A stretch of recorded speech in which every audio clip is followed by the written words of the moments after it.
Hello, good morning. How are you all doing today? Happy Thursday. Let's see. I think everything's working right. We have mic working. We have the music playing in the background. I did this time set it to random play, so that should be good. I've added a few songs in there. Asitsu, hello. How are you doing today?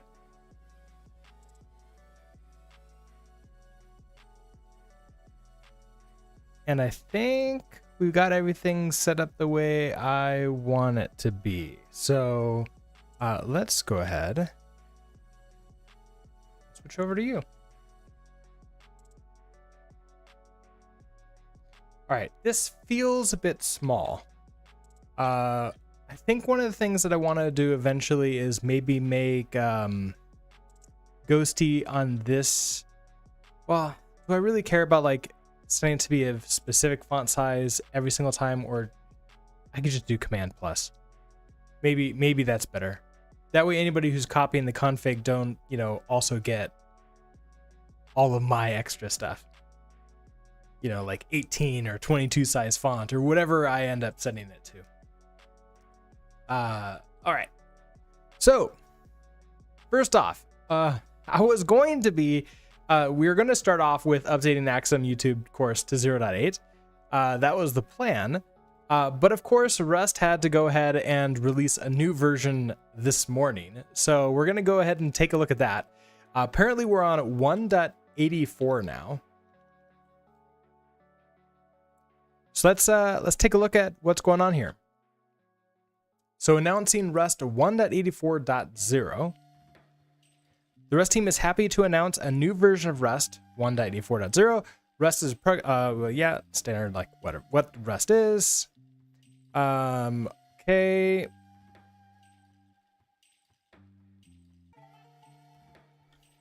So what's in 1.84.0 that's stable?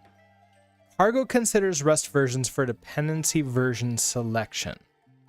Okay, so 1.84.0 stabilizes the minimum supported version Rust version, MSRV, aware resolver, which prefers dependency versions compatible with the project's declared MSRV.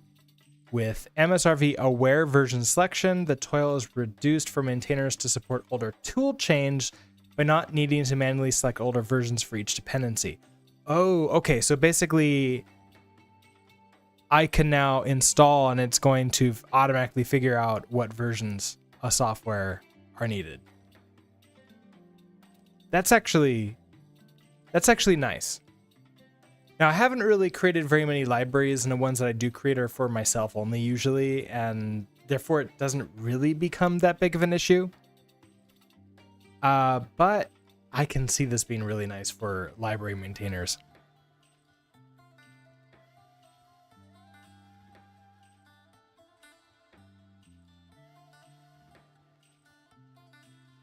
Yeah, and they have some overrides there, so you can do some testing, which is also really nice.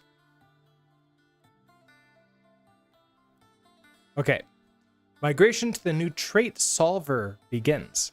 The Rust compiler is in a process of moving to a new implementation for the trait solver. The next generation trait solver is a re-implementation of a core component of Rust type system. It is not only responsible for checking whether trait bounds, for example, vec of generic type T must implement clone, hold, but is also used by many other parts of the type system, such as normalization, figuring out the underlying type of whatever T is, and equating types, checking whether T and U are the same. In 1.84, the new solver is used for checking coherence of trait impulse.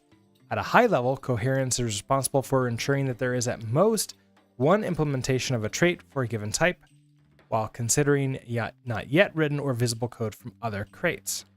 The stabilization fixes a few mostly theoretical correctness issues of the old implementation, resulting in potential conflicting implementation of traits, errors that were not previously reported. We expect the affected patterns to be very rare based on evaluation of available code through Crater. The stabilization also improves our ability to prove that impulse do not overlap, allowing more code to be written in some cases. So my understanding is that should be invisible to us. I don't think it's going to affect us in any way, but because it's a brand new sort of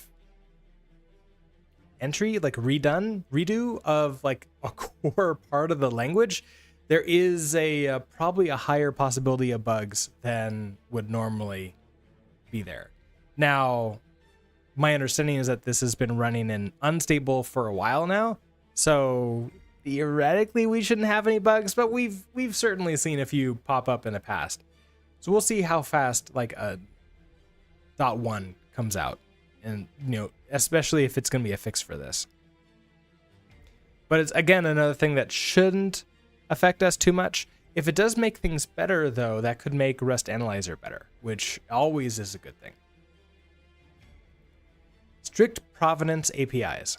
In Rust, pointers are not simply an integer or address. For instance, a use after free is undefined behavior even if you get lucky and the freed memory gets reallocated before you read write.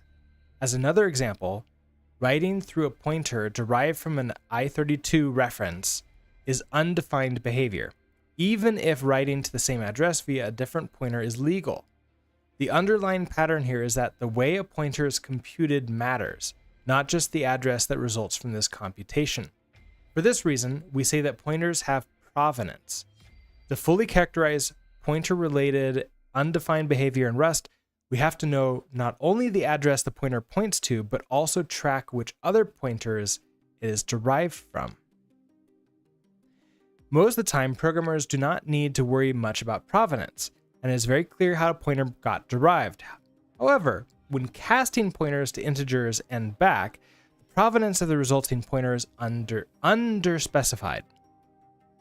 So like, they haven't specified enough of it. With this release, Rust is adding a set of APIs that can in many cases replace the use of integer pointer casts and therefore avoid the ambiguities inherent to such casts. In particular, the pattern of using the lowest bits of an aligned pointer to store extra information can now be implemented without ever casting a pointer to an integer or back. This makes the code easier to reason about, easier to analyze for the compiler, and also benefits tools like Miri and architectures like Cherry that aim to detect and diagnose pointer misuse. So I'm trying to remember if I've ever done something like that. In some of the game dev projects, I do pass things around by reference a lot, so kind of pointers. But I don't, like, there was a couple times when we were working with GGEZ that we had F32s, and maybe I was like moving from F32 to like I32s and back again, and I might have done something with pointers and then sort of like turning them into full F32s or something else like that.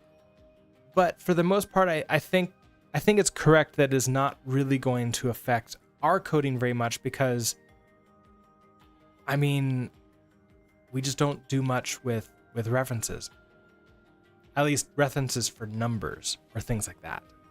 So yeah, another thing that's probably not going to affect us too much.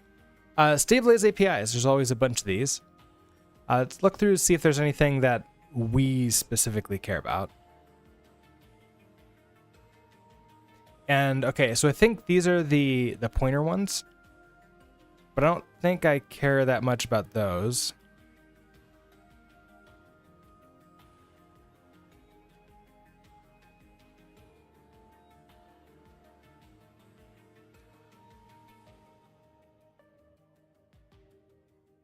Okay, these are all available in const context list. I haven't really done much with const. It's one of the things that I want to, and that's it. So not a too big of a, it doesn't really affect us too much. We're gonna go ahead and switch over to it, of course. Let's go ahead and I'll just do it here.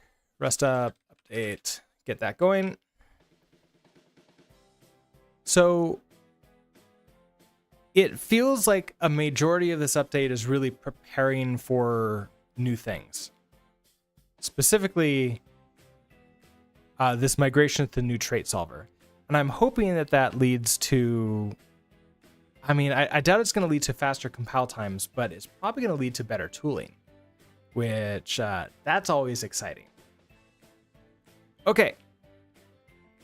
We can mark this is done.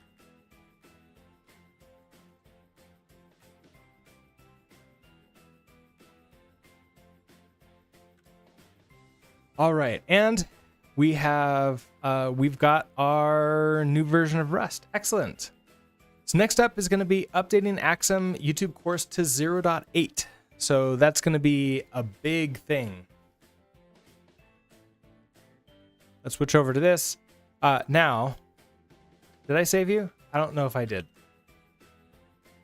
Because every time that I switch tabs over here, I am going to have to update this too. Like I have to do like a reload to make sure that I've reloaded the, because I don't think Helix has a check for file changes and auto reload. I don't even think that's a configuration option. If it is, that would be something I would love to add in, but not that big of a deal. Okay, so Axum course. Let's go ahead. We'll get our database going like this. Docker is running.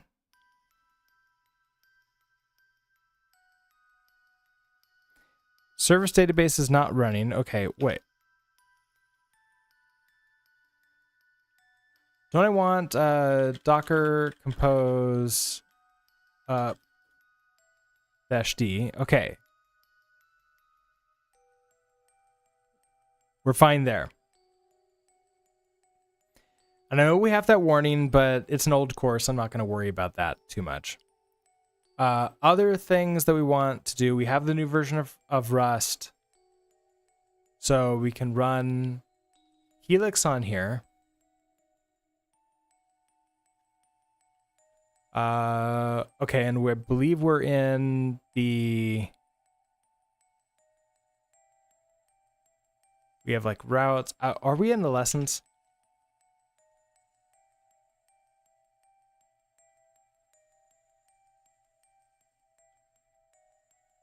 Yeah, so if we come here, we can see that we have access to all the lessons and everything else now. So if we wanted to update all of these to the new version, that's going to be a thing, but we might as well. Now, if we just go from the top down, oh, I did do this in two different things, right? So we have lessons data.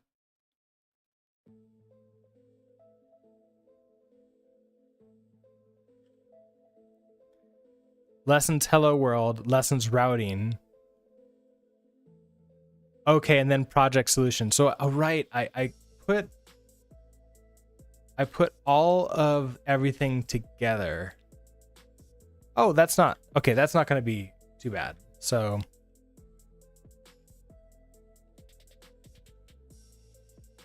let's see. Let's not worry about these too much. I don't think that really matters. What I really care about here is we have lessons. So we have data, hello world, and routing. And then project solution.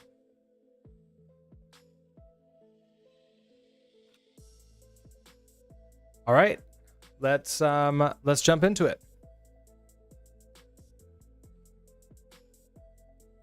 So let me reorder these. I want hello world to be done first, then probably routing, then data, because I think that goes in the order of complexity that we have, and that will be fine. HM Fakir, hello, how are you doing today?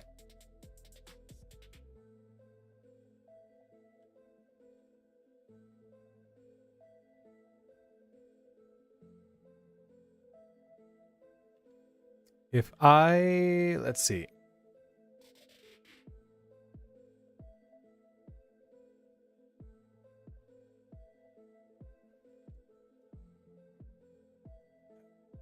All right, so I want to open up Hello World. And I guess the first thing I want to do is make sure that everything's working as expected. Now, looking at this, I don't think we put any tests in here.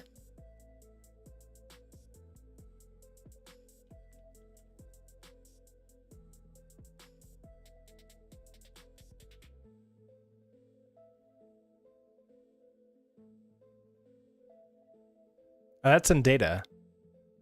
Oh yeah, so Hello World is literally just that. So it's pretty simple. Now, I believe if I come down here, let's open. Actually, we just have Docker running here. I could just run this, right? So let's go into Hello World, and let's just try cargo run it. See what happens.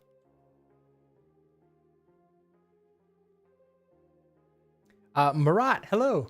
How are you doing today? All right, so we got you running, and I have. Oh, I forgot what the name of it was again. I keep on doing this and forgetting the name of. Was it Oh, right, it's Insomnia. Open that up, bring that.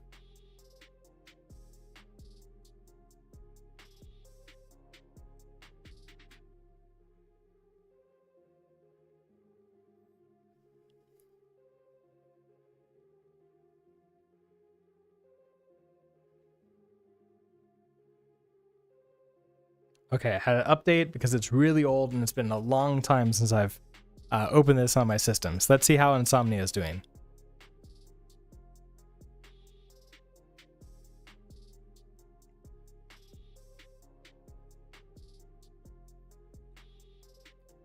Okay, here we go. We haven't done anything with this since we did the LM agent.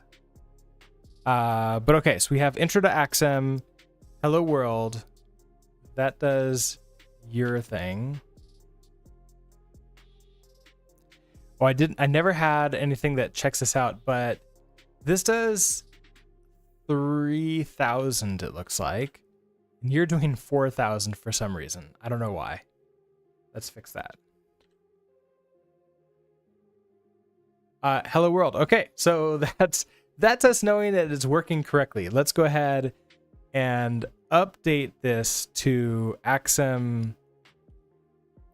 Let's also double check that Axum hasn't, 08.1. 8 days ago. Okay. We looked at 0.8, right?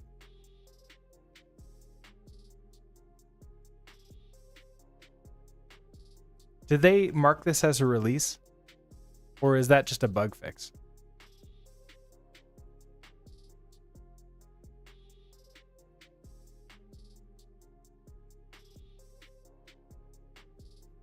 Oh yeah. Okay, so the most recent release is 0.80. And they're not showing 0.81 as what we actually care about. So Axum 0.81.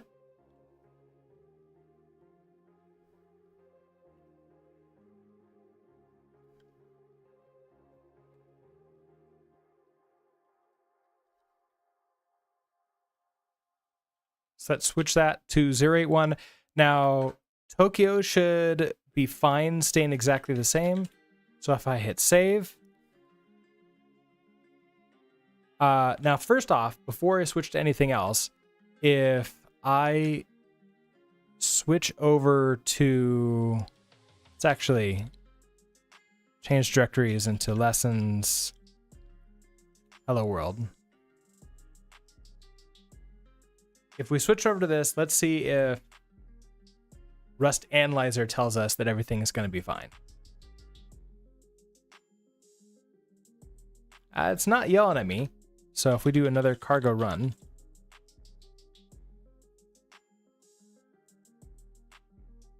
All right. Excellent. So let's run this again. Hello world is done. There's nothing that we need to do. So if you just have a very simple hello world, then there's nothing to update here. Just go ahead and throw that in there. We're fine. Of course, how many people actually have just a hello world? Probably not that many if you're doing anything real. Routing is next. Okay, so let's quit a view. We're gonna go to routing. And let's go ahead and cargo run you and make sure that you're running.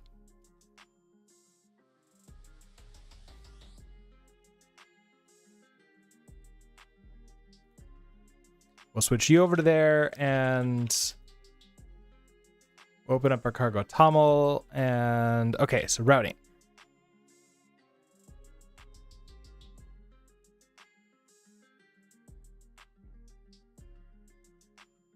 Oh, now it's project. We have.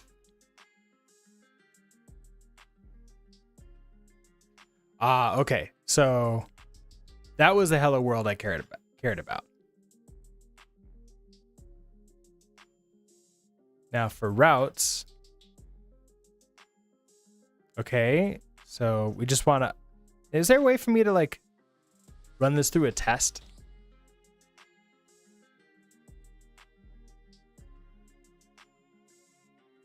Run folder.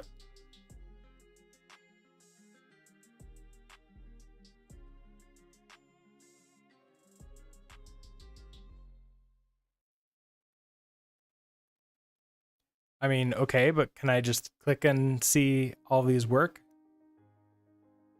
No?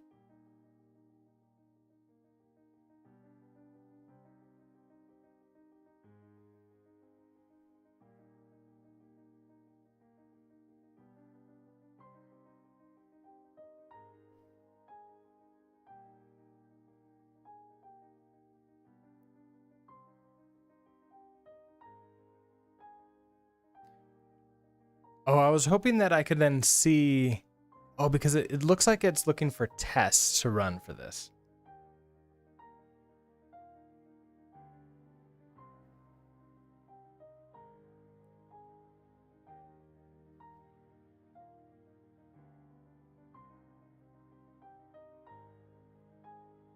But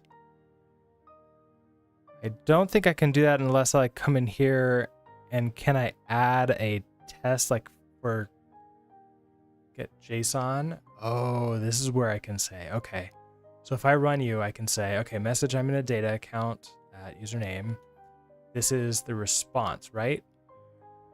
So if I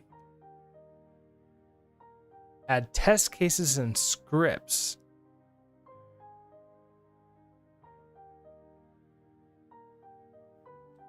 I mean, can I just do something like that? No. Oh, and expected an assignment. Oh, you're like an actual.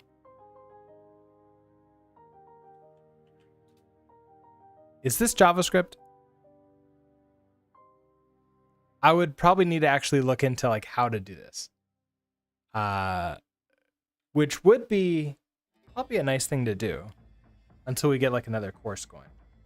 I'm going to add this to my to-do list.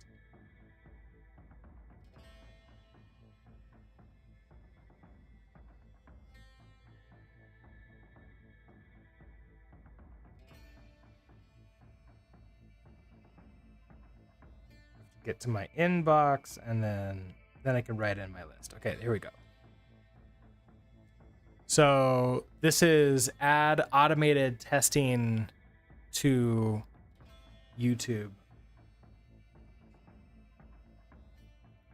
Add automated testing to YouTube Axum course.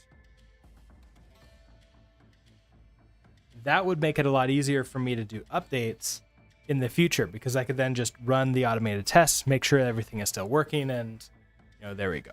Until then, I just have to sort of run these, and it's like, okay, that looks good.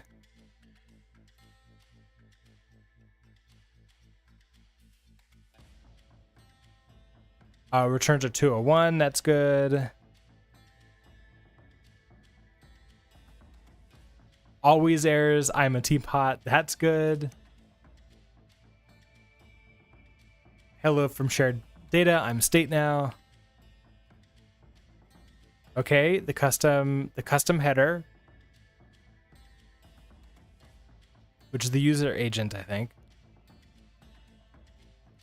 Mirror the user agent. Query path params. Path variables. Mirror body JSON. Mirror body string. Hello world. And read the middleware custom. Okay. Everything is looking good at this point in time. So let's go ahead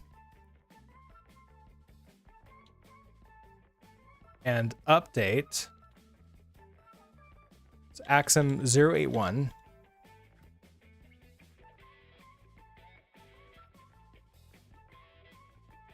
Now, if I don't change anything else, Serde should be fine, Toka should be fine, Tower. Axum Extra, I could see needing to update that. But for right now, kind of want to just save you.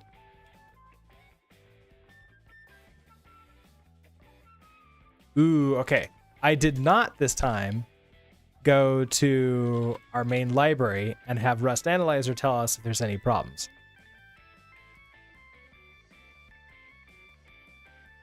I probably should have.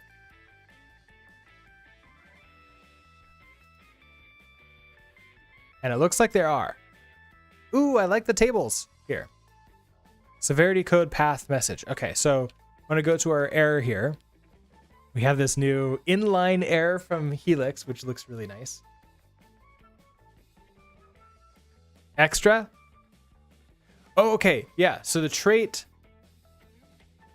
bound, this handler is not satisfied. The trait comes from a different crate version. The trait handler is not implemented for item. Yeah, so the extras do need to be updated to whatever the new version is.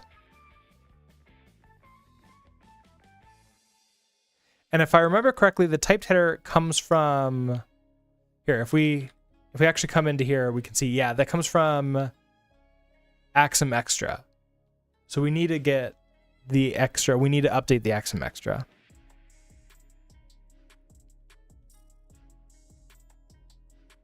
Now, do you have a link to Axum Extra from in here?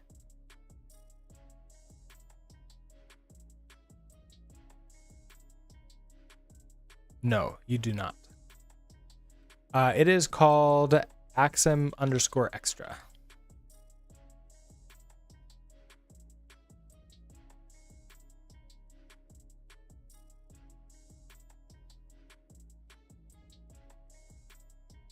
You are now 0.10.0.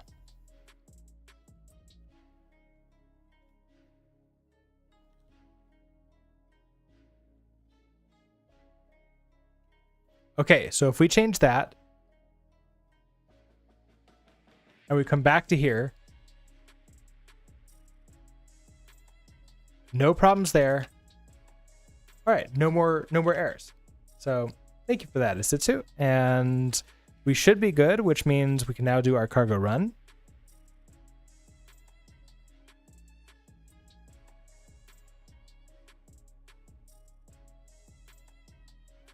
Ooh, okay. So we do have another error though, but it's not one that Rust Analyzer is finding. And this one is at...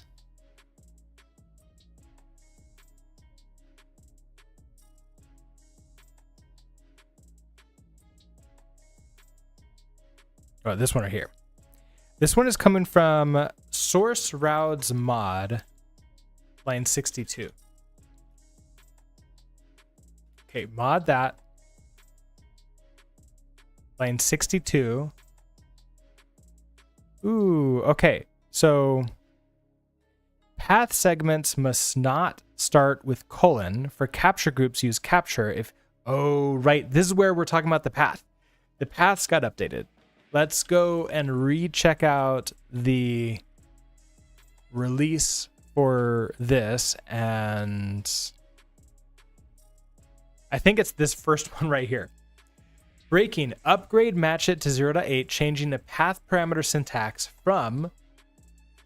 So this is what we had with this colon. We can see here with that. And star many to single and star many. Okay. The old syntax produces a panic to avoid silent change in behavior.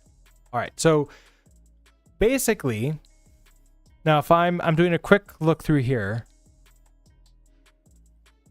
if I search for, well, it's all the uses. That's not helpful.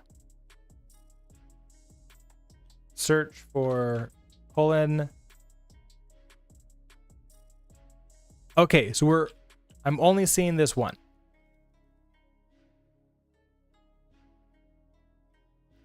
So we delete you and wrap you in that.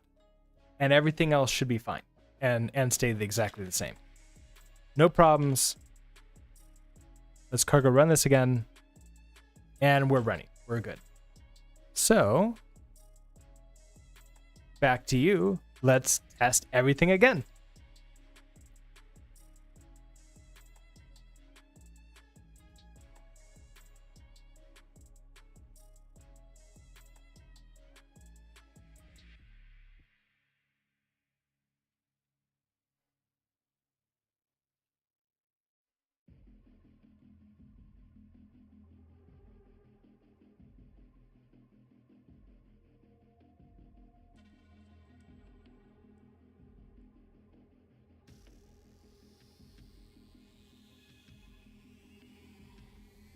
Okay.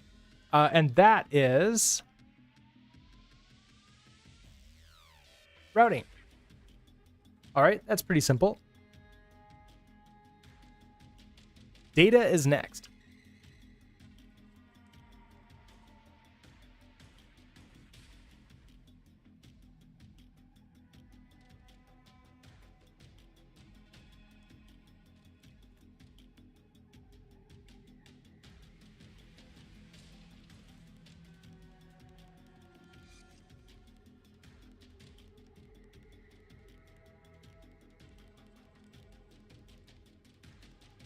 All right, so we do know that we have to update Axum to 0.81 and Axum Extra to 0.10.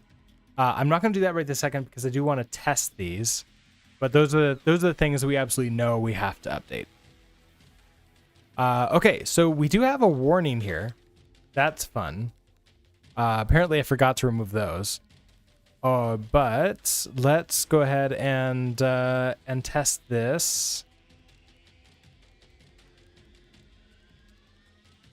with data. Oh, right. And we have all these guarded stuff too.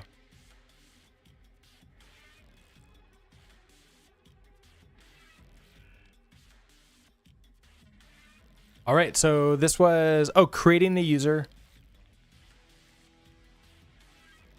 Oh, don't I need to grab this token for some of these tests? I think I do. Okay, custom JSON extractor. Oh, and I don't think I'm actually returning anything. I think it's just okay. So validate the data is correct. Now, I think that if I I think I could do something where it's like not what I want. I don't remember what that is. Validate data. Under validate data.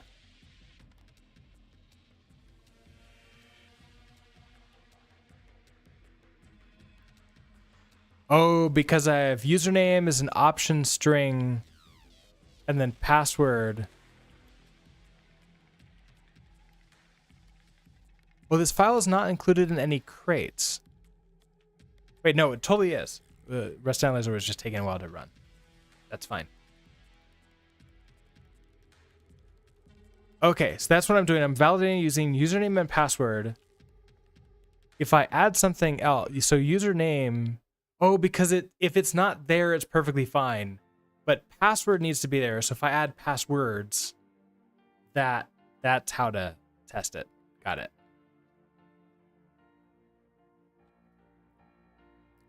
And custom JSON extractor, I think, is basically the same thing. So if I grab that, it's going to say, hey, you can't. That doesn't work. Guarded stuff. Okay, here we have to take our token that we grabbed. Your token expired. Okay, hold on. Let's create a new user. Oh, a 500 error. Is it because I created the same user again? Hold on, let's log in. Oh, that user doesn't exist because whatever user I put in here. Oh, Brookzerker 1234.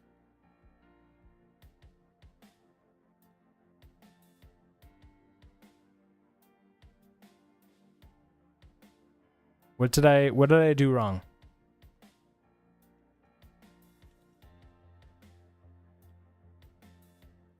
I wonder if I want to. Let's try the Docker compose down. Let's remove the volume again and sort of reset.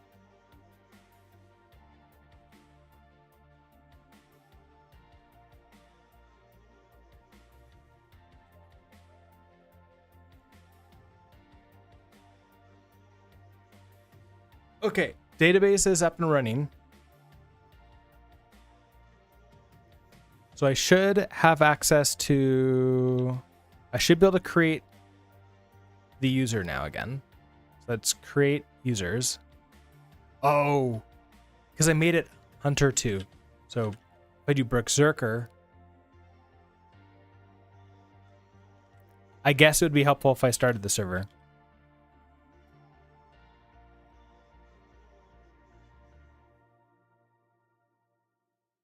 There we go. Okay. So I've created a token like this. Now, if I attempt to log out with this token, 200 okay. So I'm logged out. Now I can log back in again.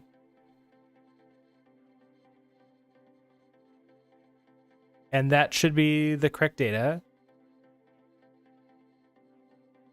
There we go.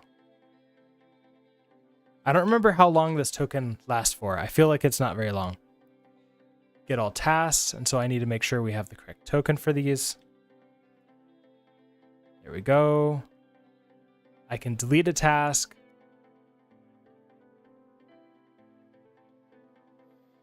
Forget all tasks. Yeah, we have an idea too, so we can delete 2. That's fine.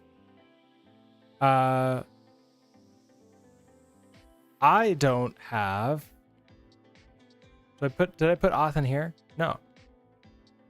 Oh, inherent from parent.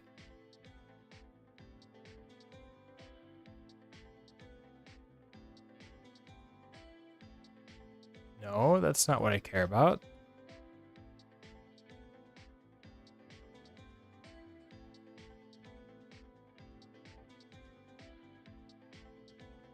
I mean, that's create, import, actions, duplicate, name settings. Huh.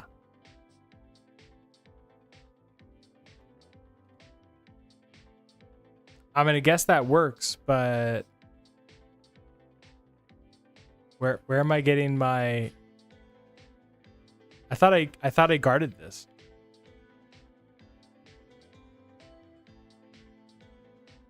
Now I want to look into this because that's weird. that I'm not passing in auth. Inherit from parent, but like the parent is guarded, right? Wait. Yeah. Okay, so if I do header,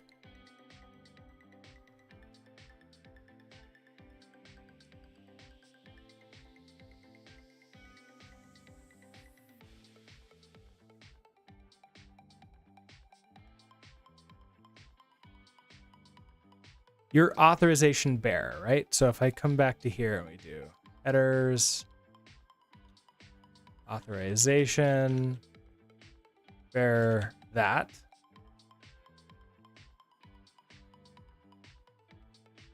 I don't think there's no save button. So then we can come down here and say delete tasks.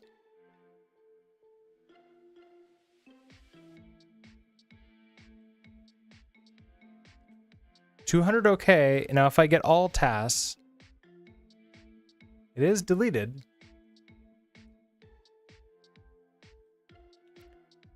But that does make me a little bit concerned.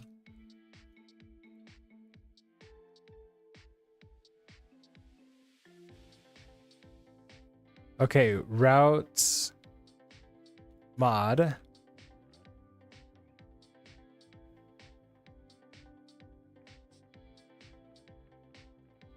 Okay, here's my delete task.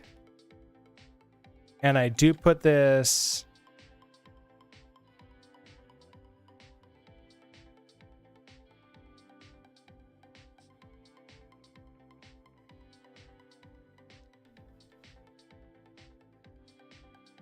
Where's my guard?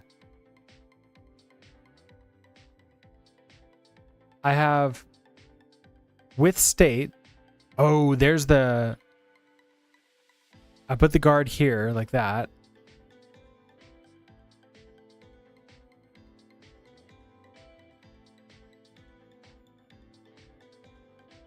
Doesn't it work up here like that though? Like my hello world requires to be guarded, doesn't it? Yeah, hello world requires guards. Invalid HTTP header authorization.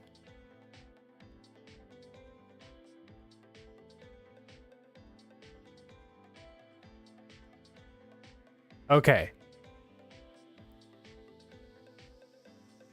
So I don't know why we put this down here.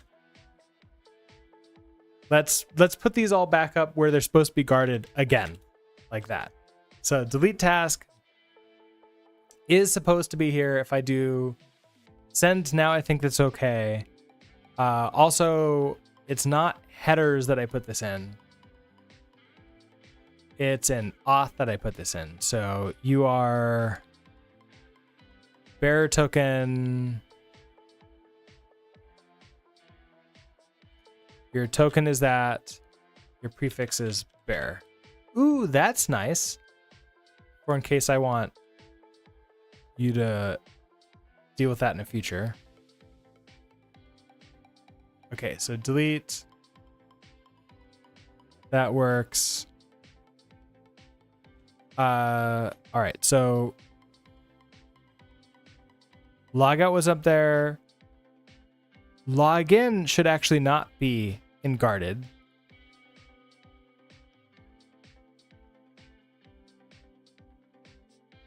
But we verified that this works because it gets us a token. Every time I do that, now I'm going to have to update you.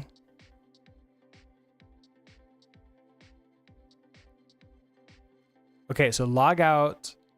If I remove you from authorization like this, we do inherit from parent. That still works, okay. Yes, log in. Looks like the next Rust release will be the 2024 edition, so it should be a big one. Which does feel like maybe they should just rename it to 2025 edition, but I mean, it's been a while, right?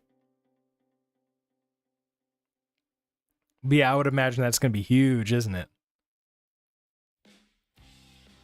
Okay, so I need to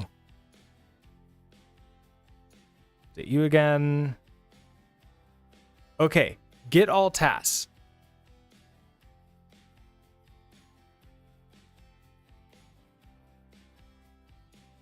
Get all tasks just works right now, and and that's because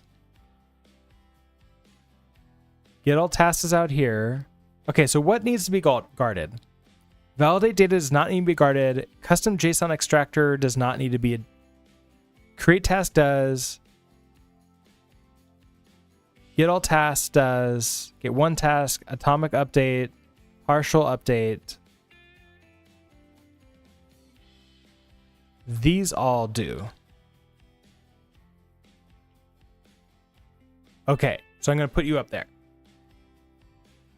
So now. Oh, and of course, rerun the server. There we go. So get all tasks. Delete the task. Your session has expired because you expires. Did I really say that when I log in, the session expires that quickly? Where did I do that?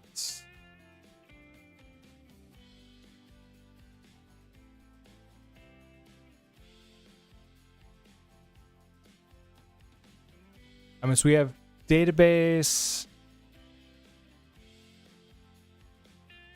users, create task, delete task.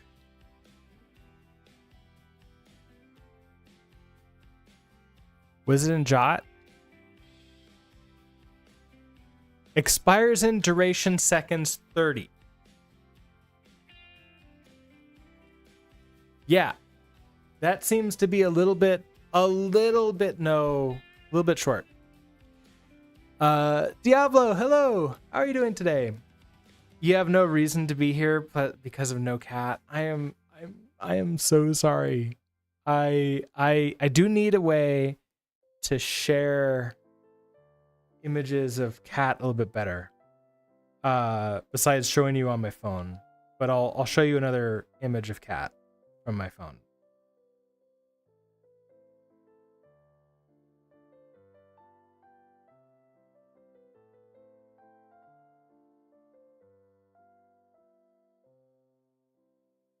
Nope, those are my images that I sent back.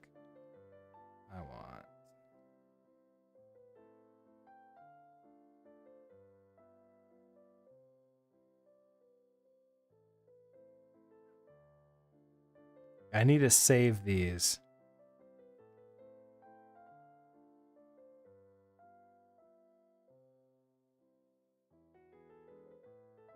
Here we go. Here is another remote cat cam. Yeah, that would actually be, that's kind of what we need. Oh, you have the light. There we go. Zil be hanging out in sort of like a little room. Sometimes he stares out at the outside because there's tons of birds. They love to hang out there, and also Ranger, the dog, loves to play in that lawn on the other side. You need to stop enabling Diablo D3. Won't ever sort out that cat habit at this rate. Like Diablo even has 2 cats, right? There's no recovery from this. This is a lifelong, it's like one of those like addiction things where getting off of it is just death. So you need to oh, no cats anymore. Oh, I'm sorry about that.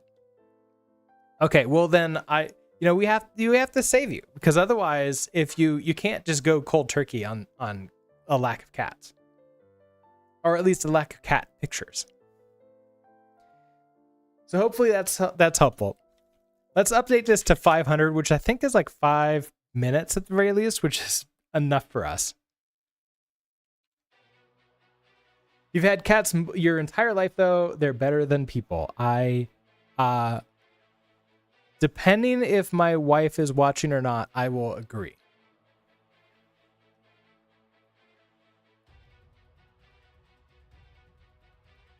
All right. So now I can log in again. And this time I'll get a token that lasts for more than 30 seconds, which is nice. So we'll throw this into guarded. And now, as long as I do these decently fast, we're perfectly fine. So we just did there. Okay, so atomic update. I wanted to update. Now in good old tasks, I only have this task 3. So I need to update task 3. And you're updating it to title. We'll just call it updated. Oh, actually, title Hunter 2 suggested by Diablo. Well, perfect timing. Send. So there we go. Get all tasks. You're now that. Partial update. 3 is going to become priority A. Okay. Get 1 task. Get me task 3. There we go. Create tasks. Okay. Check out Bruno. I don't remember what that is. And I have the wrong authorization, so let's go ahead and use the parent one. There we go. Get all tasks. There we go. And our hello world. Which I need to remove this authorization.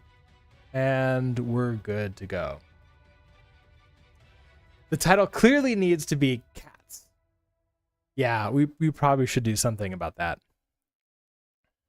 Okay. So everything is working, which means it's time for us to update our code. So let's come back to here. Now we know that Axum is going to be 081 and Axum Extra is going to be 10.0. Also, I don't even need to compile this.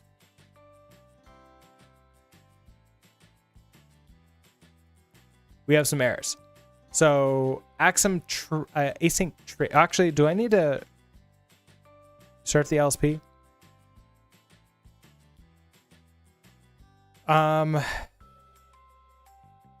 Async trait. No async trait in a root. Did they move this to Axum Extras? I want to say they moved this to. Oh, no more Axum trait. This is probably in here, isn't it?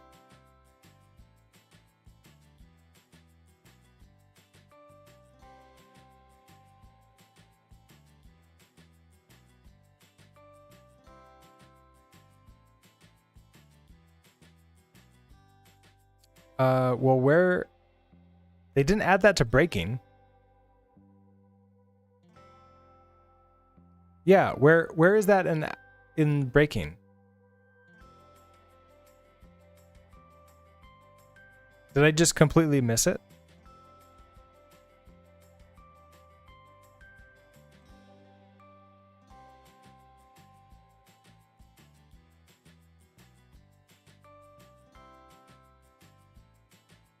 Now I don't see Axum.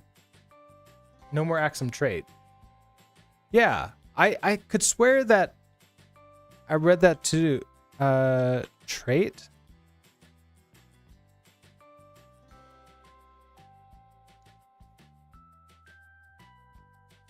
Oh, this was a while ago.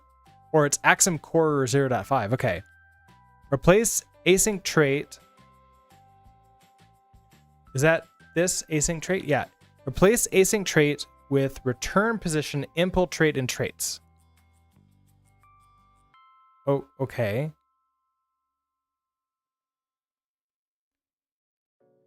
What do we...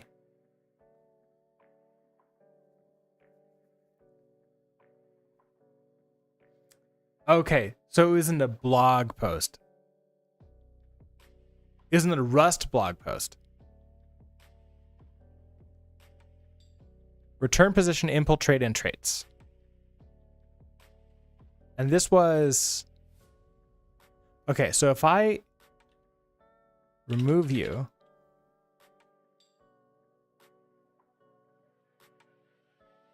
Oh, can I...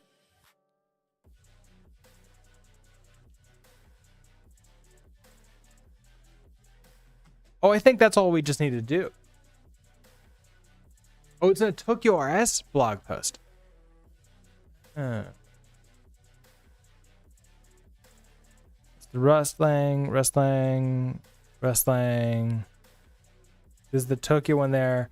It would have been nice if they mentioned the Tokyo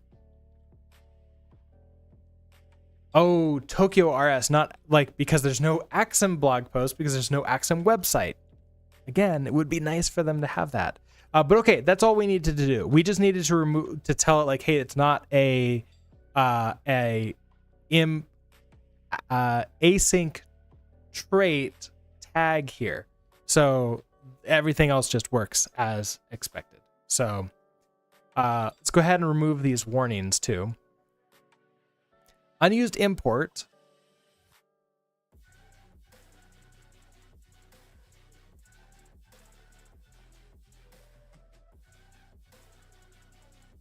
Apparently I'm not using this, but this was generated with CORM. And I kind of want to leave it here, so let's...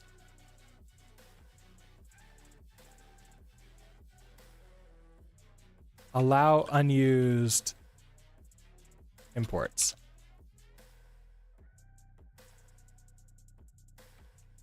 Because I want to at least show that like that's how that works. So I'm gonna just add that in there too, in case it yells at us further. All right, so we should be able to run this now.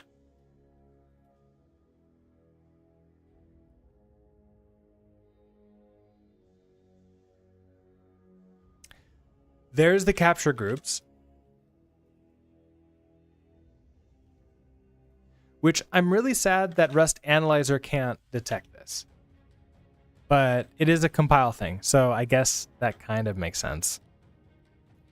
All right, but we're looking back here. This is a pretty simple fix. We just do that and we're happy, and nothing else needs to change.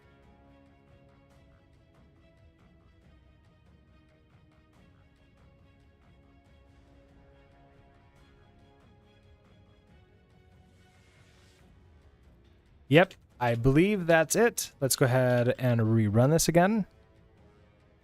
Running, and time for us to test this all again. So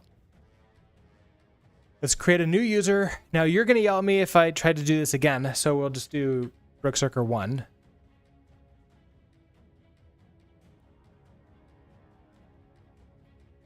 Excellent. You're fine. You're fine.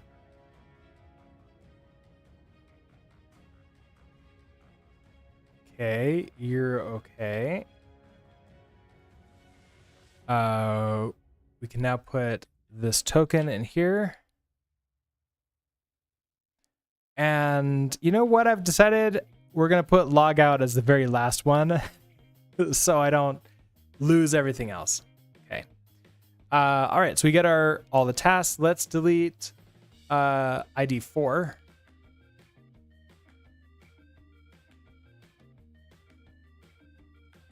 We have that one. Atomic update. Let's update 3 to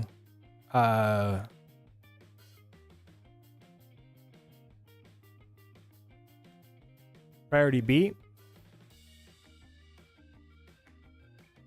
Okay. Partial update, you can go back to A again. Get one task. Let's create whatever that one was again. Our hello world. And finally log out, and we can test log out. Wait, didn't the log out not work? Oh, because I'm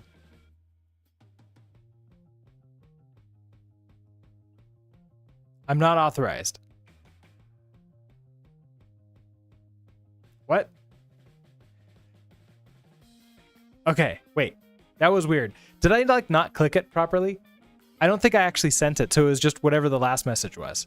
So if we go back to get all, there we go. We're not authorized again. So, okay, everything is good in guarded now.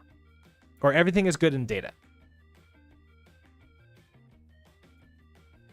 Okay, and that means all lessons are updated.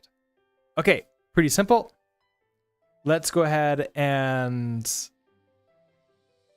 switch over to project solution.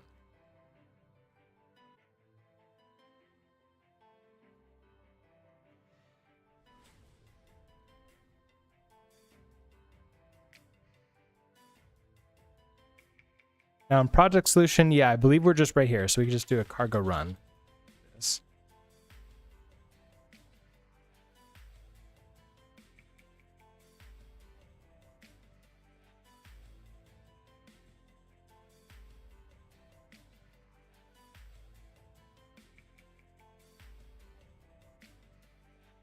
Okay, you're running just fine, which means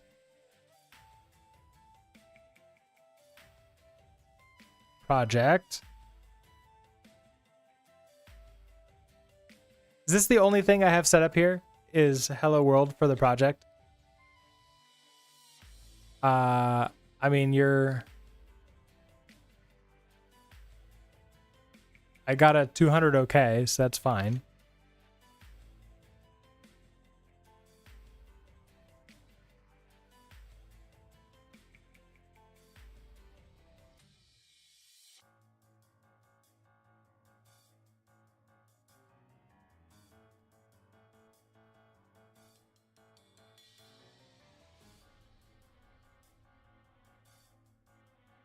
I mean, okay, so we have all the normal things that we did before, so I should be able to. Oh, wait, don't I have automated tests for this? I want to say that I actually did create automated tests. I did, didn't I?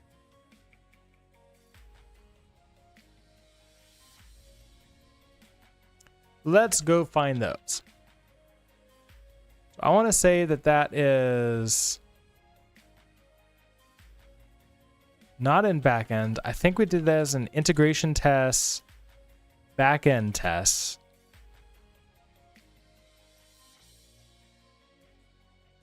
We probably did something in the .env.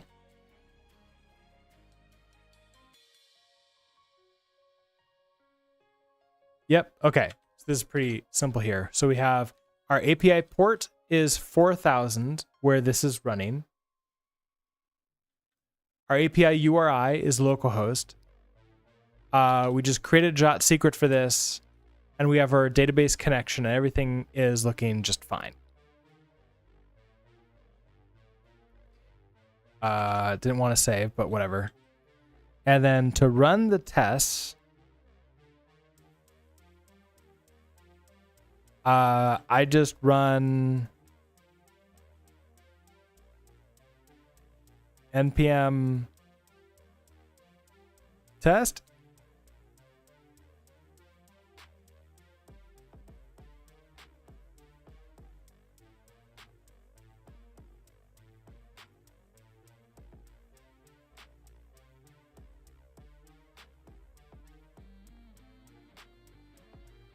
Oh, bcrypt is yelling at me because of reasons. Okay, so hold on. Let's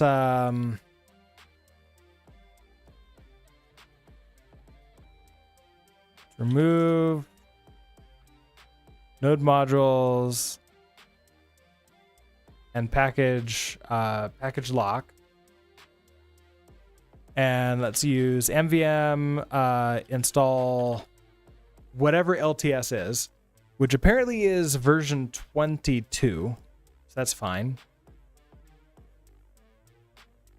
Then we'll install, and then we'll run the tests. And hopefully that should work.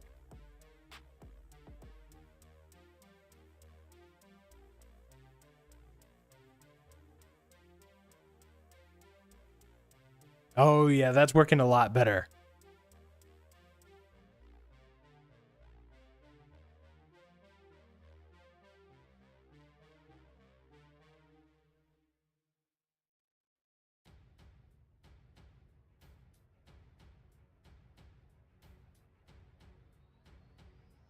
Ooh, but we still have some failures.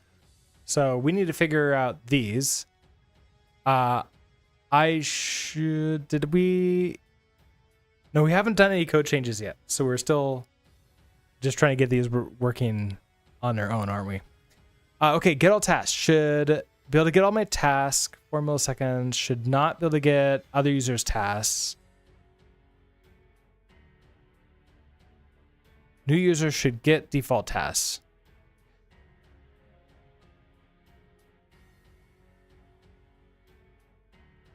It's because I'm getting multiple of these. I wonder if it's because my databases is used. Also, something I noticed here.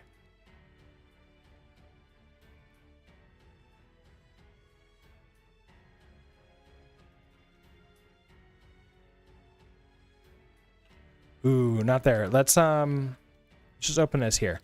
Helix, this Docker file. What are you? So node 14 volume, volume code inside. Workdir is in the code. npm install. Yeah, that runs test watch, but that assumes that you're in the same. That won't work.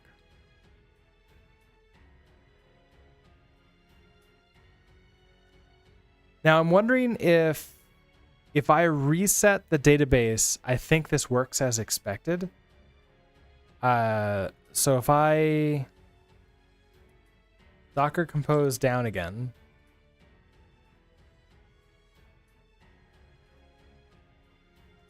And then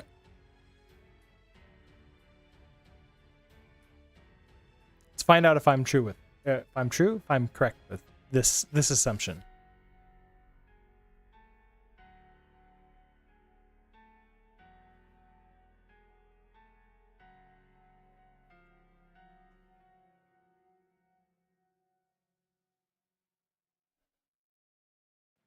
Yeah, okay. So the reason why everything was not working correctly was because the tests are a little bit more unstable than I would like them to be. But since this is such an older course, I'm not going to worry about that too much. But if you're watching this video in YouTube, pay attention to that you need to basically reset the database when you're running the tests for your solution. But okay, we're good to go there. Now, but by saying good to go, what I really mean is we are good to start going. So in our cargo.toml, we want to update Axum to 0.8.1. Axum extra becomes 0.10.0, and everything else should remain the same. Now, let's switch to lib here, and we'll restart the LSP and just make sure that it can find any of the errors. I believe we're going to have that one error from a middleware, like a trait. Yeah, the async trait. So we get rid of you. And then we can get rid of you. Okay, and then you're all fine. But then before we forget, we have to go to our router. Now, I don't think I created any routes with other paths in them in this one, right? Like, even though we could do nested routes, I think we're fine. So let's go ahead in a router RS here, and everywhere where we see this colon, we're going to replace you with that.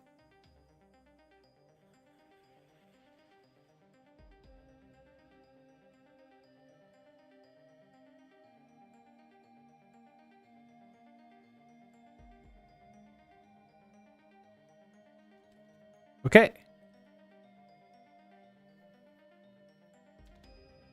I think we're good to go. Let's go ahead and run this. So cargo run.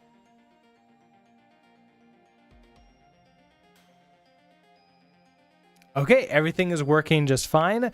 Let's go ahead and I'm going to do another reset of the database just in case. So Docker compose down with that -v, and then a Docker compose up in daemon mode, and then we're going to do an npm test.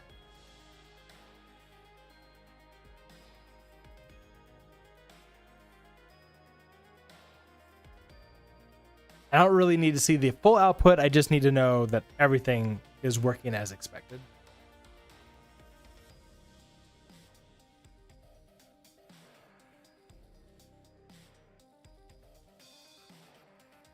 And yep, test suites 1 passed, 28 individual tests pass.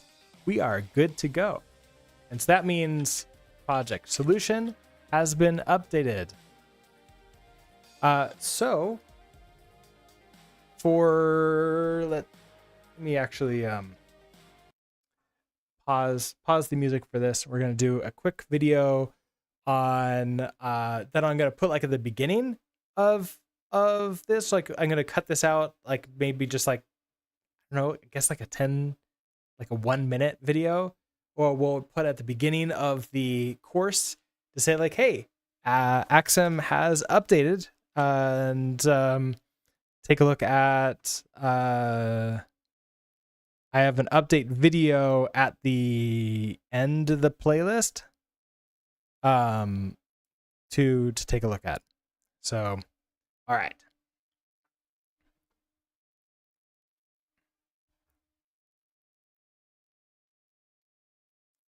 Hey everybody, thank you so much for being interested and taking this Axum course here on YouTube.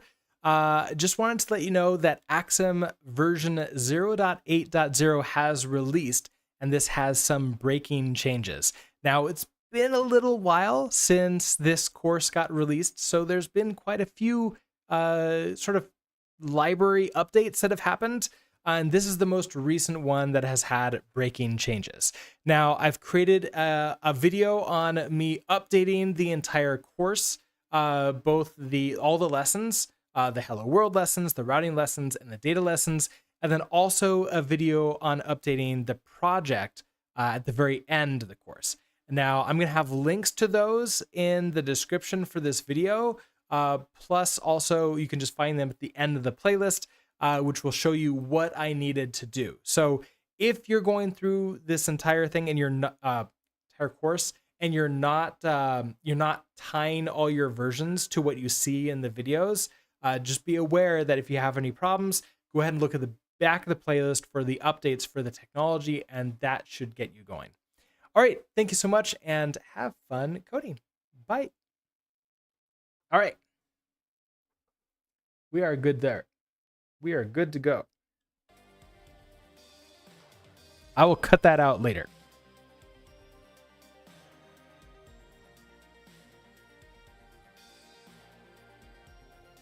So that means you're done.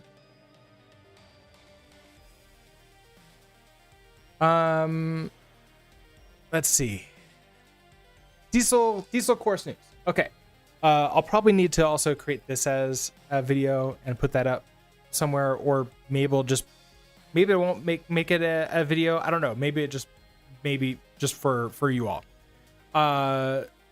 So there's some things that are going to be changing, like the amount of times I can be able to focus on streaming is actually reducing in the coming weeks. I can't announce what's going on there, at least for a few more days. I need to wait for some stuff to happen and make sure that everything's like actually happening the way I expect it to. But the general idea is that I'm probably not going to continue working on the diesel course on stream. I am still planning on continuing to work on the course part of it off stream, and then I still also plan on recording the videos for the course on stream as part of that free tier. So that part is going to remain the same.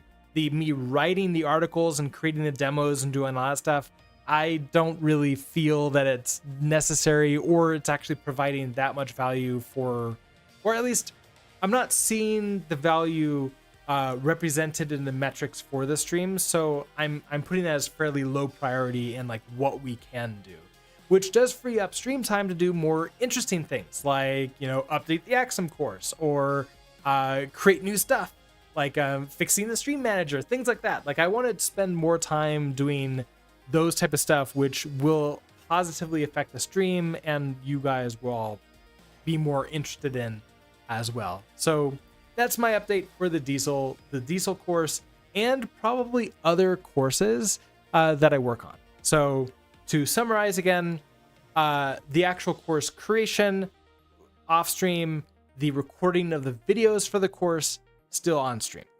And basically when I have those done, then you'll see them be added in to our checklist. And then when we get to them, we'll get to them. So that all being said, let's mark that done. Cool. All right. So 10:50, we still got like an hour before noon, which is perfect. Although I am starting to get hungry pretty soon, but that's okay. We have the next thing is a pretty light thing, so I don't need to have too much energy for it. Although I don't know if I'm going to do Stream Manager Fix today, mostly because I don't feel that I have too much energy for that right now. I might save that until next stream. So that's actually, I have this in Markdown, right? So I can do something like,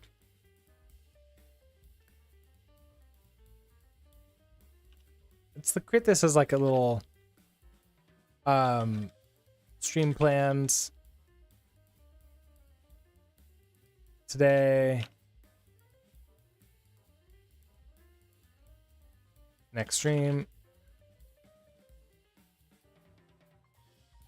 something like that. Or maybe this is future streams.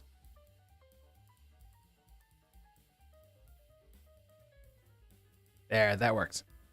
Okay, so I want to create a new Zellage layout that includes the stream plan, meaning this thing over here. Now, all that really means is that when I switch over to these things, I could just sort of see this over in the right here, and I can just do a RL and then get that updated. I might want to also create a macro for that or something. I need to figure out a key that I can use for updating that's like not used by something else. I mean, I could just do, what is R?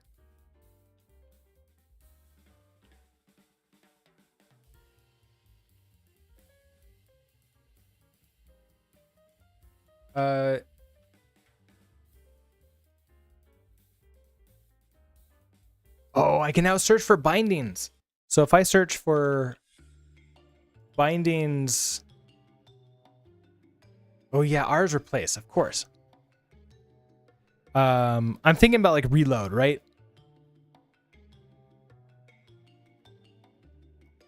And if I want to do any kind of macro for a reload. I think it needs to be a single one, right? So like replace with yanked is capital R.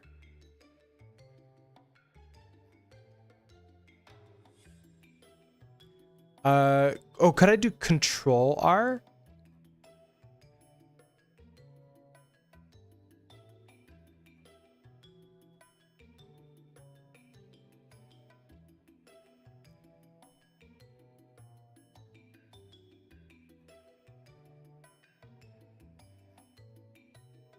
I don't think there's a problem with me doing something like that.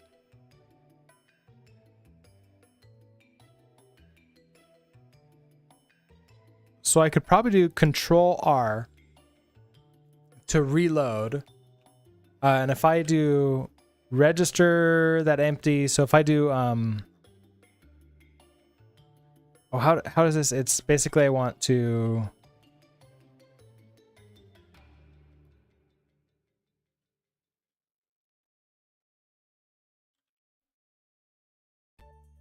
oh, I need to remember how to do a what is it called? A macro. Oh, record macro is capital Q. So if I do that, recording to register, and I just want RL to reload.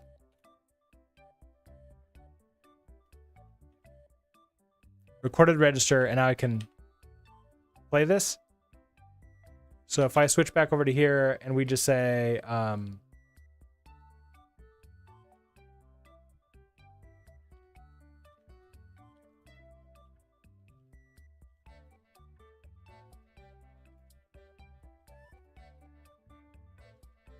yeah, okay, so I could just do Q, that just brings that up, which is fine. Of course, the Q doesn't exist in here, so that's not what I wanted to do.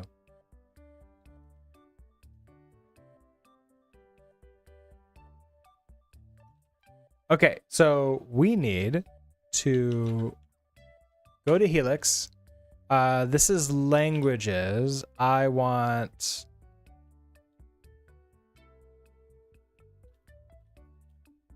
to open up config.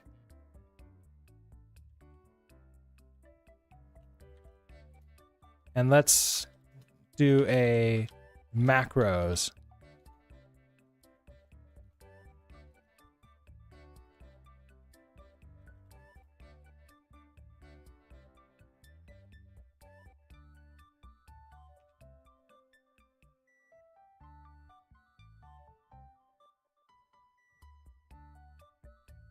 Now, wasn't this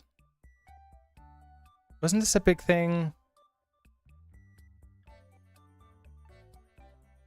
It's not really key remapping that I want, is it?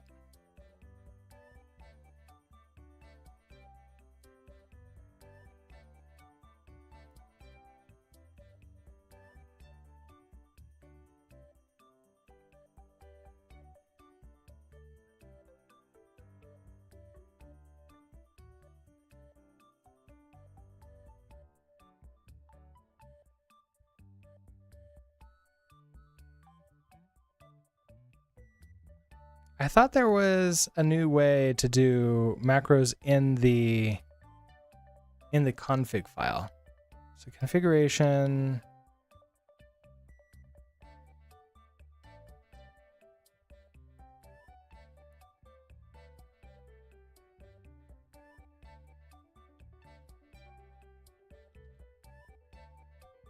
You know what we could do? We can go take a look at the changes again. Where are you?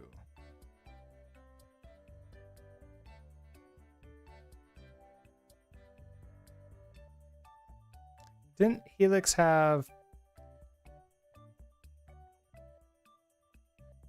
didn't they have a change list somewhere? Oh yeah, it's probably here. News. These highlights. Okay, completions. snippets, diagnostics. Okay, the new pickers. Macro key bindings. Initial support for key bindings written as macros has landed in 2501. Macro key bindings can be written by prefixing a string with inputs. With that, okay, so in here, keys in, so like normal space.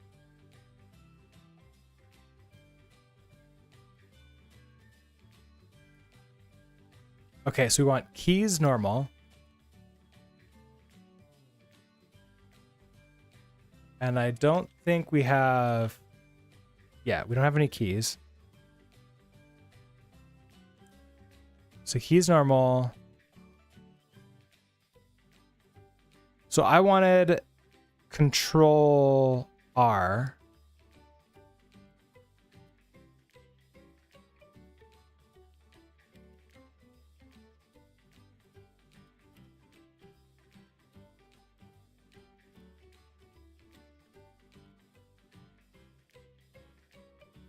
The initial support for macro key binding limits the bindings to be unusable in a command sequence.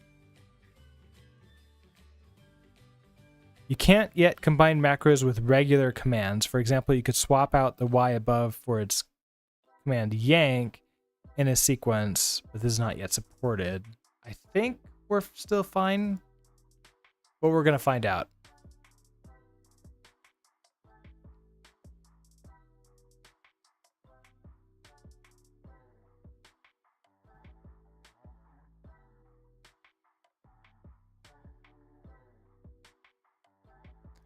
Okay, so it's that at, right? Yeah, prefixing string. What do I have in here? Yeah, space Y. Is it, is it just control R? And then you're going to be at. Oh, and they wanted to use like quote, right?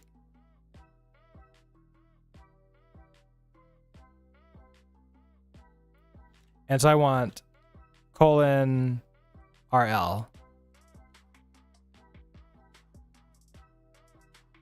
And I wonder if I need a return or if it auto does a return. We're going to find out, right? So if let's just come over here.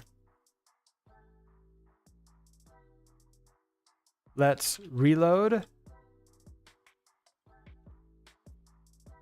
Config refreshed. Okay. So if I do, I mean, that's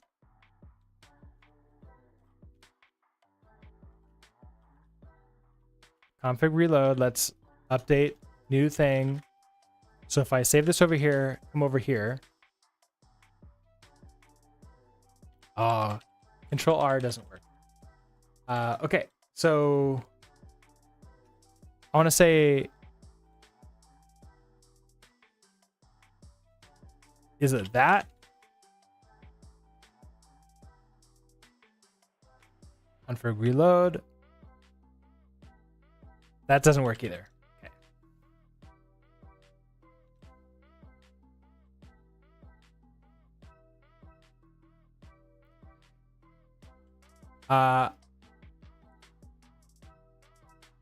I think you would had a /n if you needed a return. Oh, that's also possible true.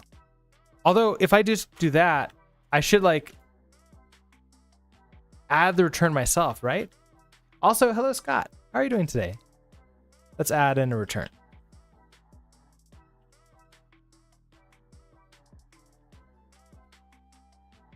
Oh, okay. That register is empty, so it's not that. Config reload.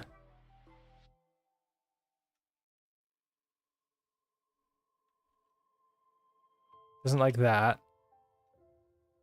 I think we need to go find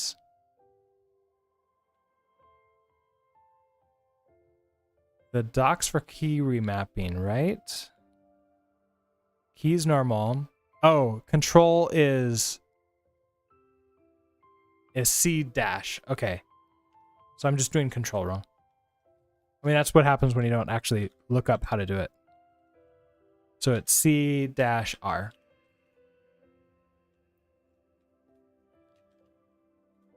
Config reload. It doesn't do it. But I don't think let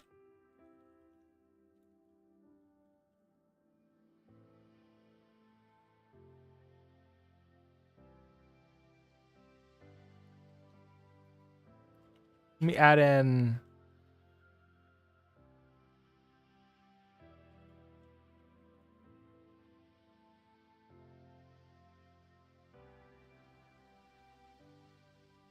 Okay, so R.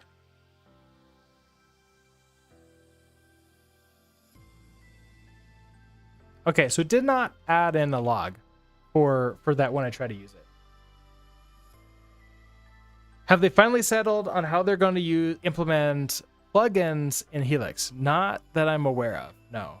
I do know that they've been continuing to talk about it, and I believe that they've, there's the decision made that it's going to happen, but I don't know if it's actually figured. I don't know if they've figured out anything beyond that. I don't really pay that much attention to like the discussions in like the pre-release state.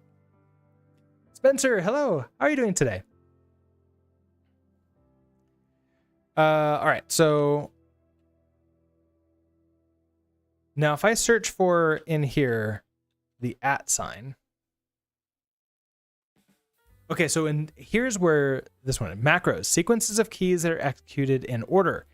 These key bindings start with @ and then list any number of keys to be executed. For example, @MIW can be used to select the surrounding word. For now, macro key bindings are not allowed in key binding sequences due to limitations in a way that command sequences are executed. Modifier keys, Alt-O, can be used like AO, all right.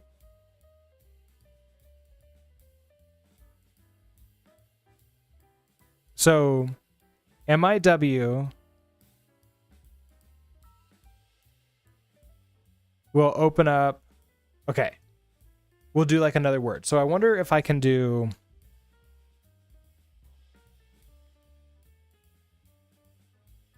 and this is in config, right? Yeah, it's in config. And I have an example here. In normal mode, maps Alt-X to a macro, selecting a whole line and deleting it without yanking it.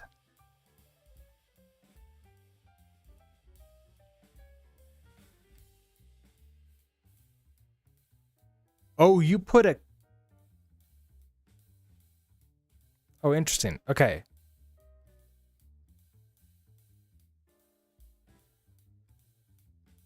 I don't actually know if I need a macro for this. Because like that looks like it's just a normal thing here. Because if that's true,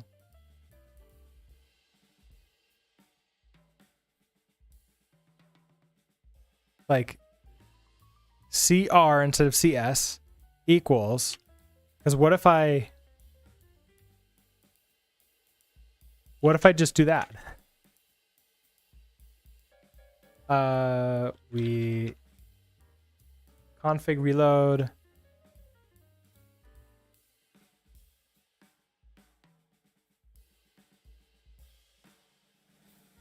Wait a second. Nope. Okay, so locking that doesn't do anything. I was worried that maybe like Zellage was taking it, but that doesn't seem to be it. Spencer, doing all right? How's my day going? It's going pretty good so far. Thank you for that. If it had a plugin system, it would be a real challenger to NeoVim. I can definitely see that. Looks like a dictionary entry. Yeah, it kind of does look like that, doesn't it? So what if I said I want you just to move forward by one word, right? So config reload, that does not do that. Now,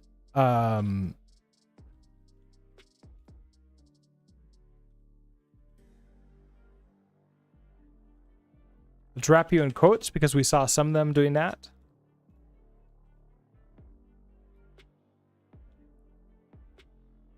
That doesn't move forward by one word either.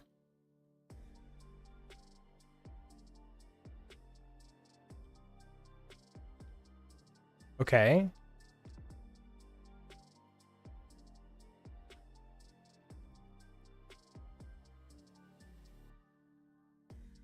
Now, I don't think I have any other keys. Yeah, I don't have any other keys normal in this config.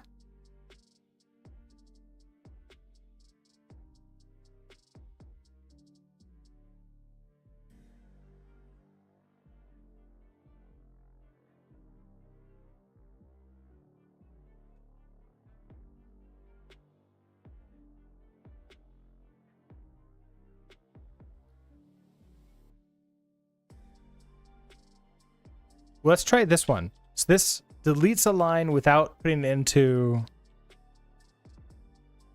that. So let's, if I throw you in like that, config reload, so this is Alt X. Also, just out of curiosity,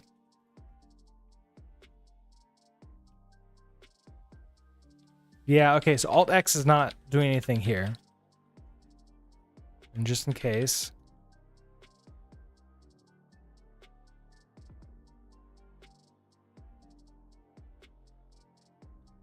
Now I wonder, I am using Ghosty.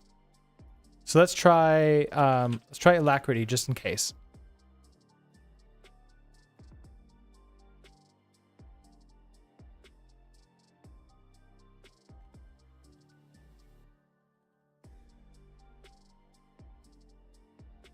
No, that doesn't do anything here either.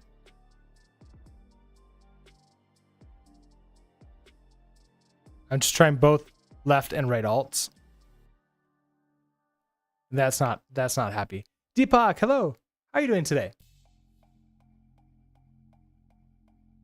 What's the name? So it's not a variable. It's a config option.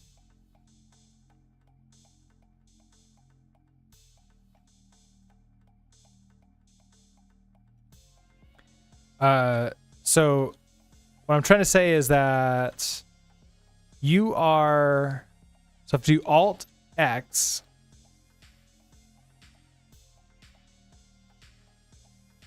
so that maps Alt X to a macro deleting. Okay, so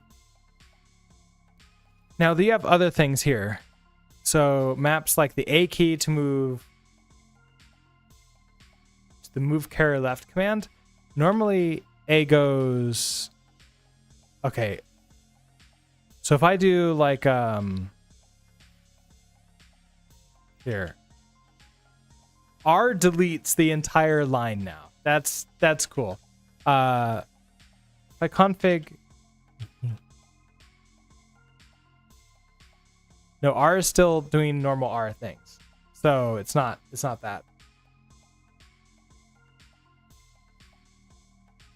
What are my thoughts on the Axum framework as compared it to other Rust backends like Actix, which has more job opportunities? I mean, at this point in time, it's really hard to tell which would have more job opportunities because the job opportunities in Rust already are so low, at least if you look at any of the like job boards or something like that. So I would basically say like none of them are really all that good. They're like, if you compare them to other languages, it becomes a rounding error to 0, which is kind of to be expected at this point with this age of the ecosystem, everything else. What I would recommend is that learn one of them is probably going to be enough, and then the rest of it is all networking. Figure out what the company that you're hoping to get in with, what they're using, and then go and learn that one. That's probably the best effort if you're trying to get a job through one of the backend frameworks with Rust. So I know that's not really all that. It's not like the best of advice, but I don't really have anything better with that right now.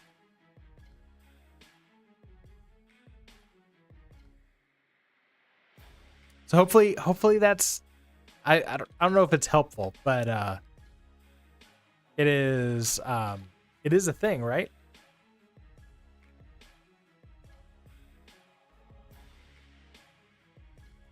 Did I put this in the wrong place?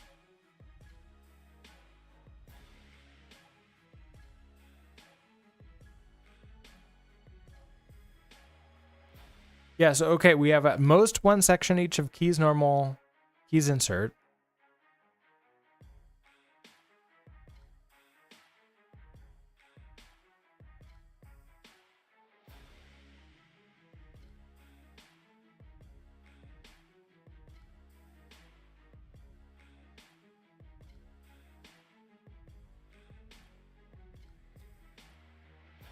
To remap keys, create a config toml in your Helix configuration directory, which we have. With a structure like this, okay. Keys normal, which we have you.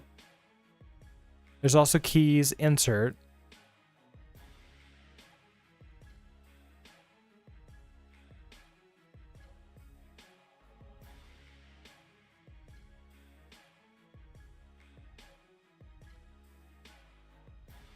Control Shift and Alt modifiers are encoded respectively with the prefixes C, S, and A.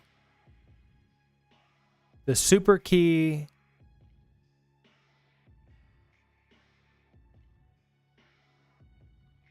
okay, so I can use like command, meta, or win.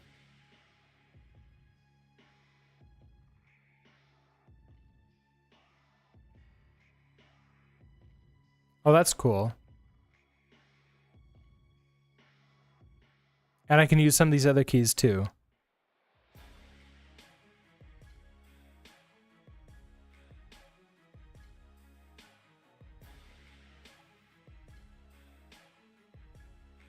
But if you have learned one, learning another would be easy. Yes, absolutely. If you learn one, learning another should be very like simple at that point in time. Why do you always stick to Axum? Just curious. I like it. Plus, that's pretty much it. I am eventually gonna do some more videos. I have it into my backlog to recheck out Actix again, since there's been many updates since we looked at it last time. I think when we built something with Actix Web, it was pre 1.0 with them, which is, I mean, that is so long ago. But basically, it's just personal preference. There's nothing really more to that.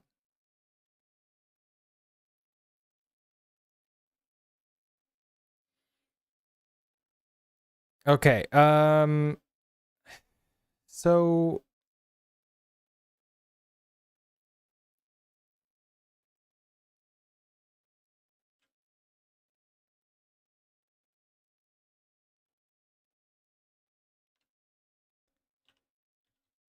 if I do something like, okay, normally L moves right? So if I, and K moves up, H moves left. Let's do, if I do H, I want to do, there's probably like a move right, but what if I just say H is L?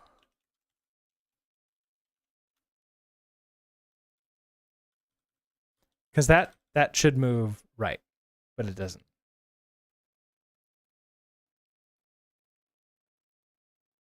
Casey, hello. How are you doing today?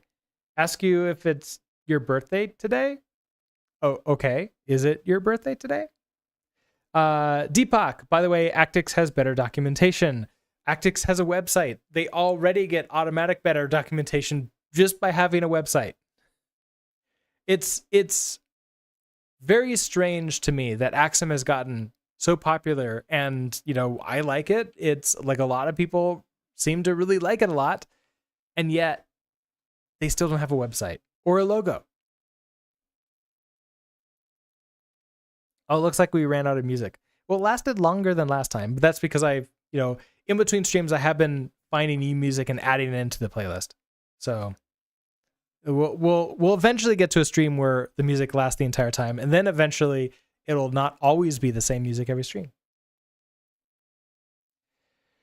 Okay.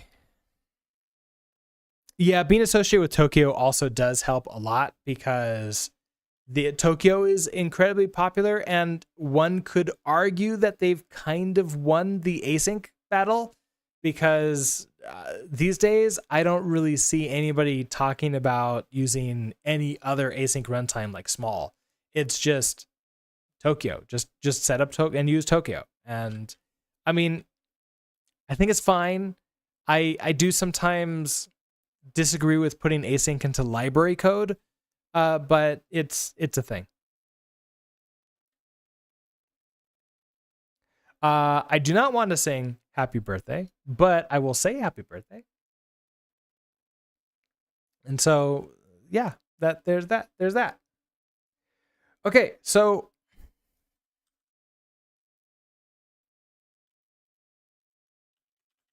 why doesn't this work? Do you need to be somewhere else in this file? Like, if I put you up here, are you happier? No, that still moves to the right. Still moves left like it's supposed to. Okay. If I do that, that still moves in that direction.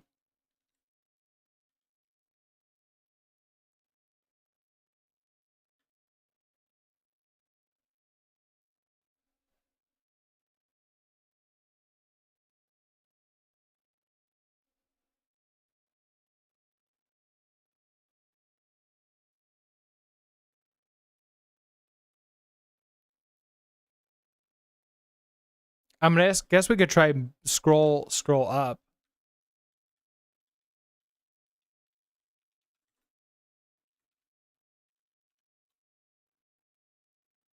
But that doesn't seem to do anything.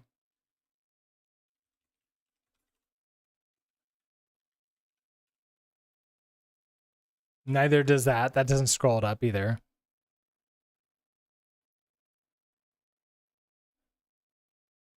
Wait a second.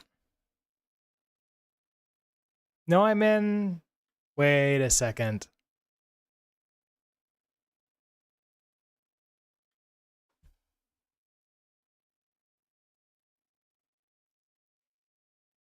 I did not realize that I am CD'd into my other path. So this is just a copy of the config. It's not my actual config.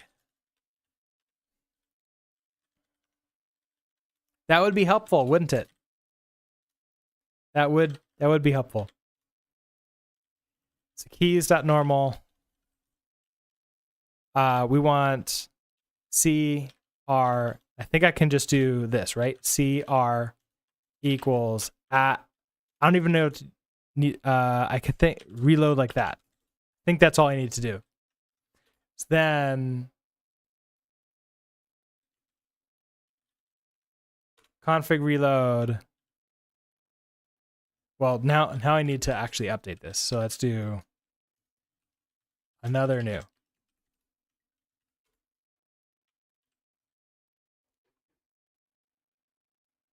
I am smart. I know what I'm doing. It's working now. That is working. Snail Kitty, hello. How are you doing today? Are my courses available on Udemy? They are not. I have some courses available for free on YouTube and then other courses on my LMS.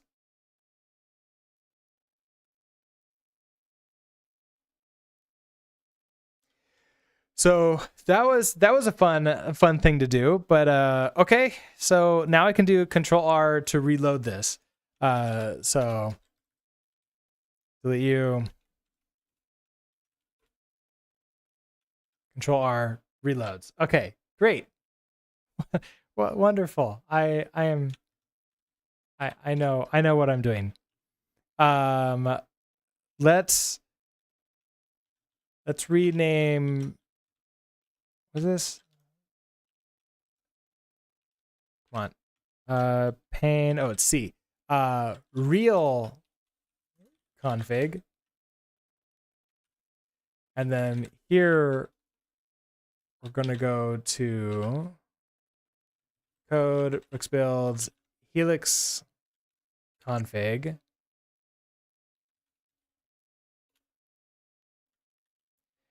And not do that there.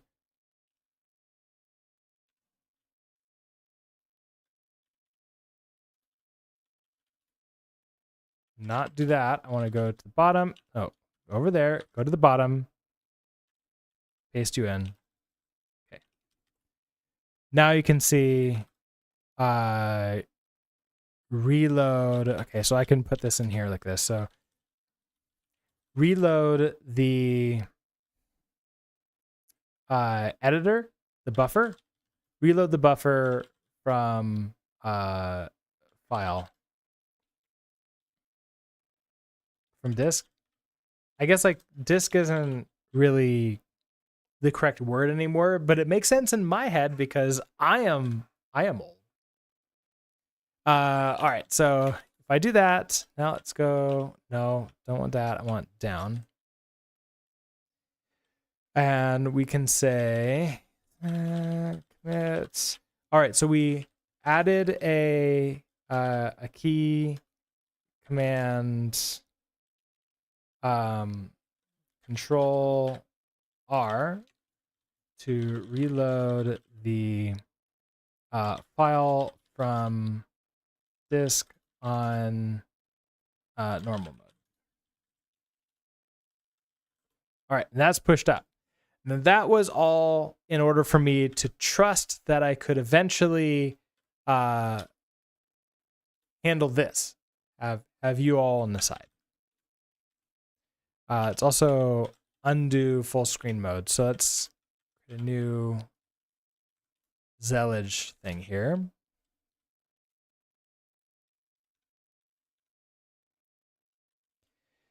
Okay, so we have some layouts. Okay, so I have my config, we have our layouts. So if we see onto our layouts, we have, yeah, I have a bunch of these different ones. I don't really know if I care about those ones very much. I think it's the default one I really care about. So for, now does default, is that what it I think that's what it loads, right?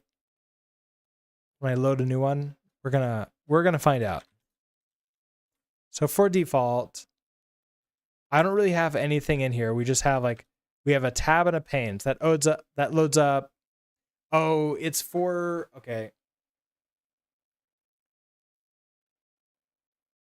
Okay, so this isn't necessarily what I want to do here. I think I do want to like create a new thing here, which will load a new,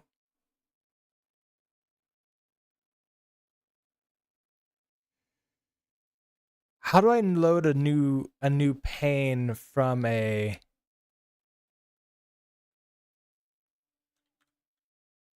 okay, what if I try this? Like name equals if I do hello.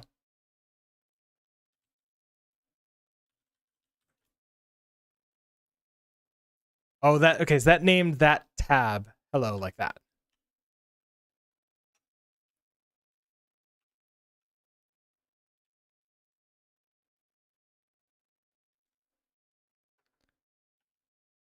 Right. So that tab I could set that to be name to whatever. But I want,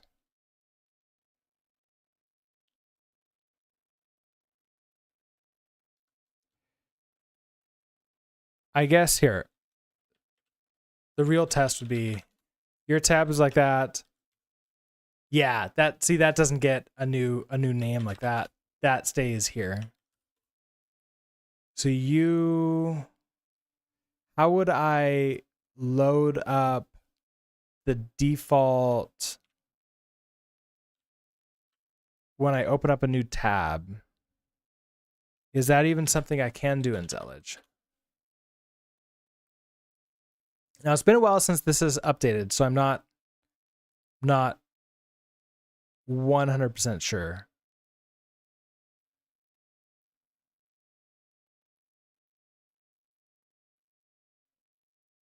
Okay, so first off, configurations.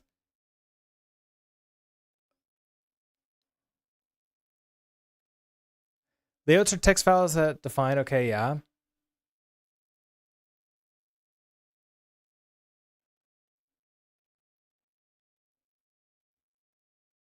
Basic layout can look like this. Yeah, that's great. You apply it when it starts.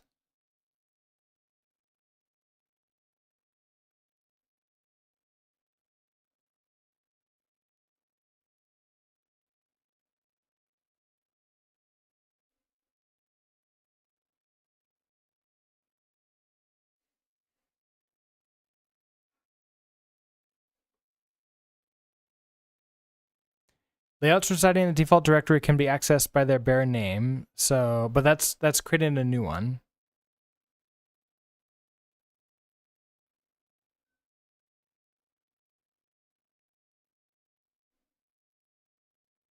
Swap layouts. Swap layouts are an extension of layouts allowing users to open new panes in predefined locations as well as rearrange the currently open panes of a tab. Swap layouts are separated between swap tiled layout, which apply to regular tiled panes, and swap floating layout. Okay.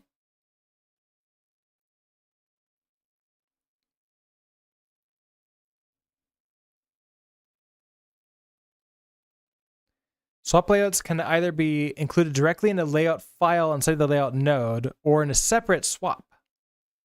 Okay, so swap tiled layout.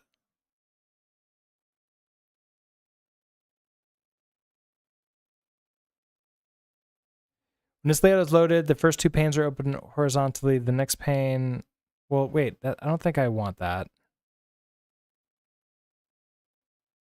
Swap tiled layout node should include one or more tab nodes. That's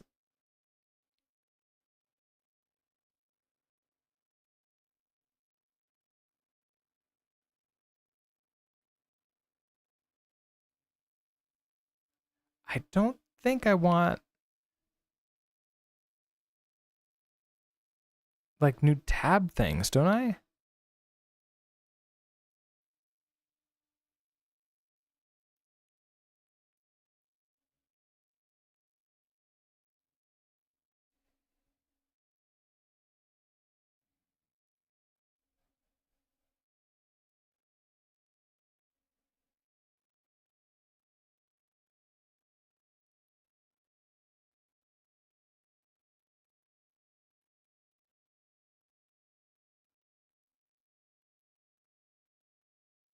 Yeah, I don't like that necessarily.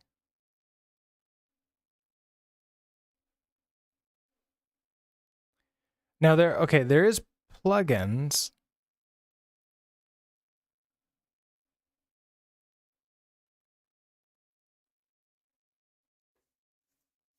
Right. So I should be able to, when I open up a new pane or new tab.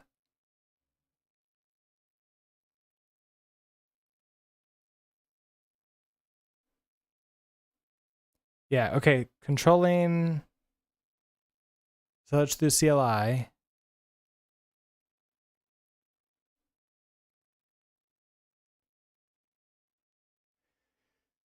Zellage includes a top-level run command that can be used to launch a new Zellage pane running a specific command.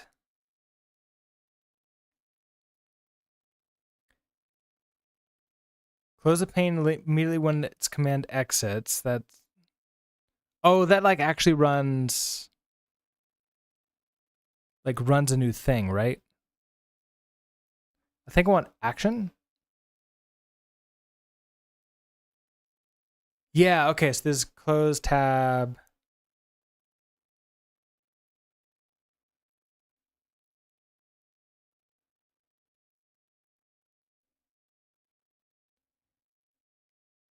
So I bet it would be create tab, and then I can do layouts.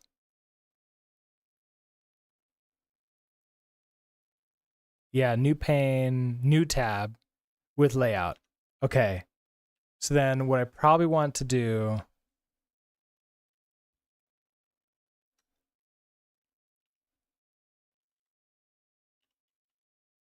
I want to create a new buffer. We're going to write to I mean, what should I call this?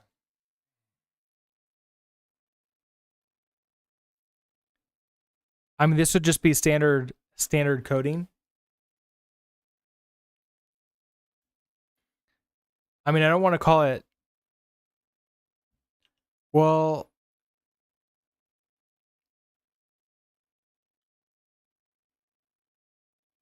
I wonder if I could call it default.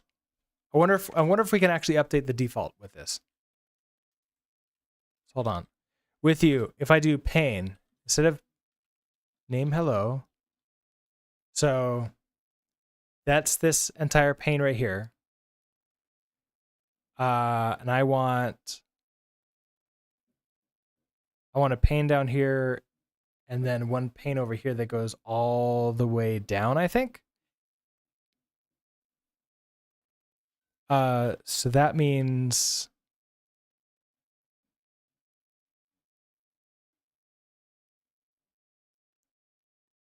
you're one.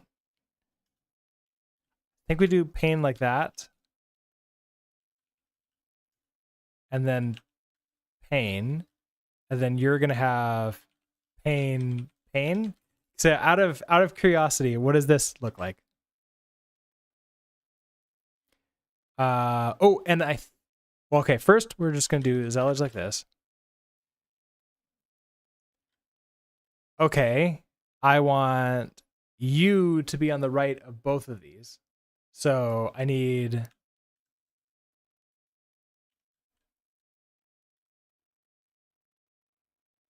I think we need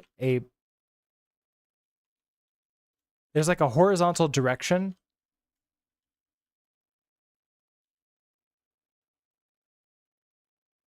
Horizontal direction.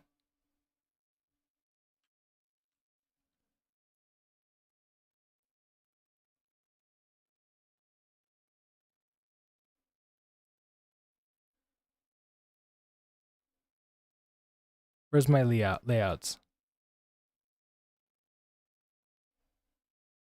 There it is.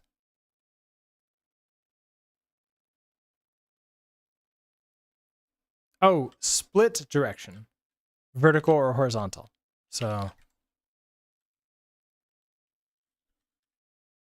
is it underscore?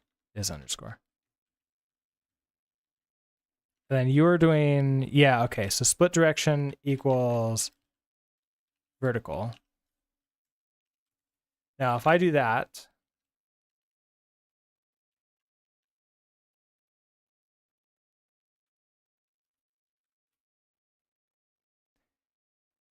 I did it opposite of what I want. I want you two to be, okay.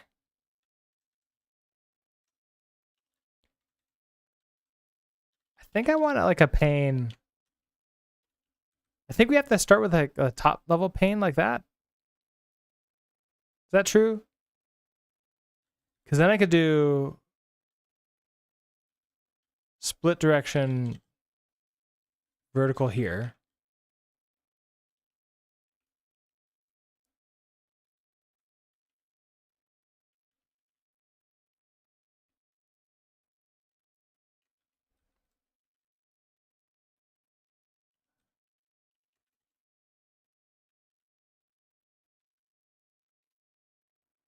Yeah, that's a little bit better. This is what I was expecting to get. So now we can name these a little bit. But once I have this, just to make things a little bit easier on me, let's open up a tab down here so I can say Zellage action new tab.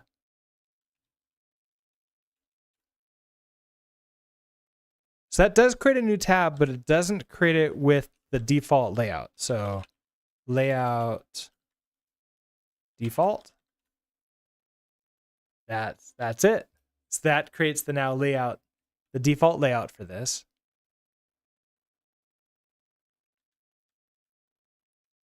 Okay. I wanted to go there. Okay, so pain. So I believe this is going to be name. I want this to be our code. This is going to be terminal. And for right now, we're going to have this be our, what are we calling this? This is the plan, stream plan.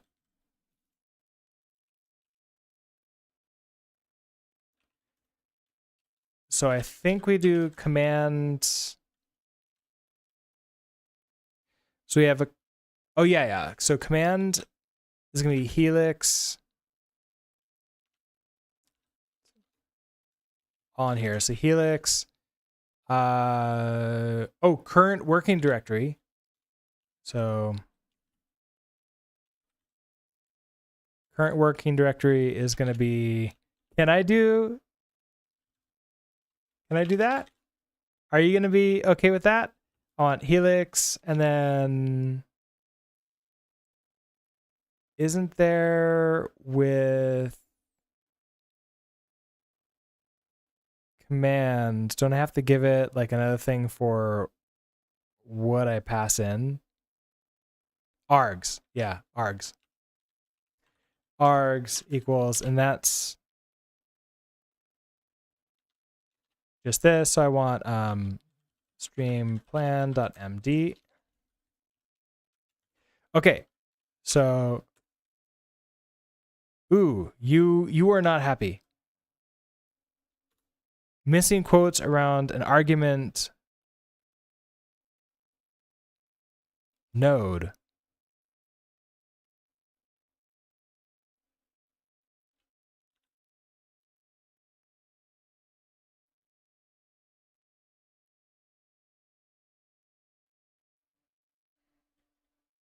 Okay, there's commands args. A pane with a command can also have args argument. This argument can include one or more strings that will be passed to the command as its arguments. A series of quoted strings. So like that.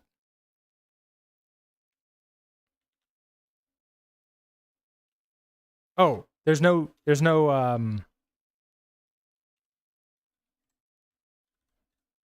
equals. Okay, so if I try this again. Ooh, okay. So there we go. We're a little bit happy there. So this just automatically starts you up. So now I need a size, which I think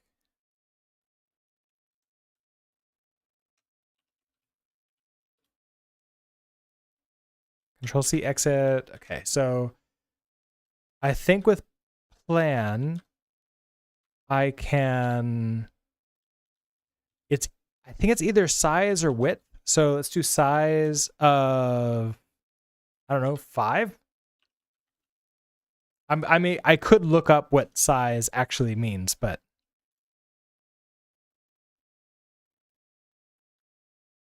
okay, so this is including the border, right? 1, 2, 3, 4. Okay, so it's including the border of 5. That's a little bit. That's like not necessarily what I want. Do I care about the border? Because we do lose a bunch with having two borders on here. And I don't know if I need the border. Let's try removing it. So if I say...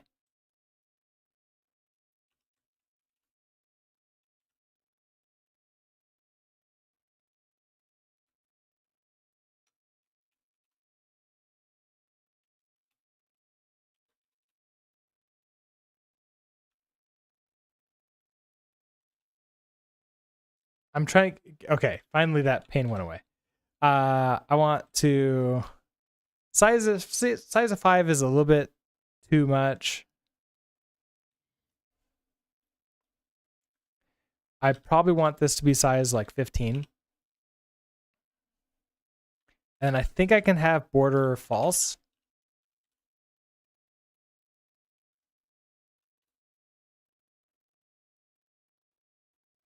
Oh, unknown proper pane property border. Okay, so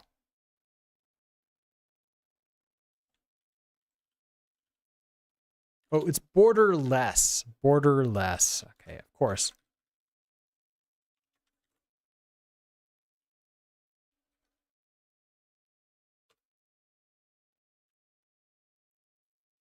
There is still a border around you. Okay. That is also okay, so oh, this is fixed, so I can't even change the size of this. So that's 15, so like maybe 25. I don't think I want 50, but maybe I do.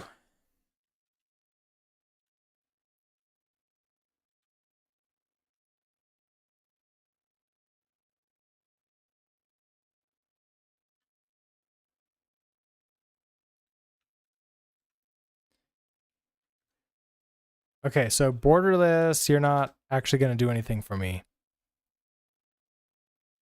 Unless that needs to be in here. Borderless equals true. Oh, did I say false on that? I might have said false on that too. Hold on, what did I... Oh, I said false. Borderless true. Size. I mean, let's just try 50. I would rather go big. And then we can binary search, sort, whatever this.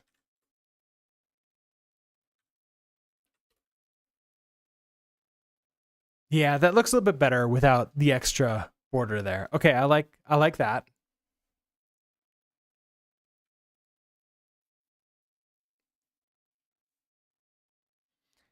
And I don't actually know if I want the border for everything else. Like we might just be fine here.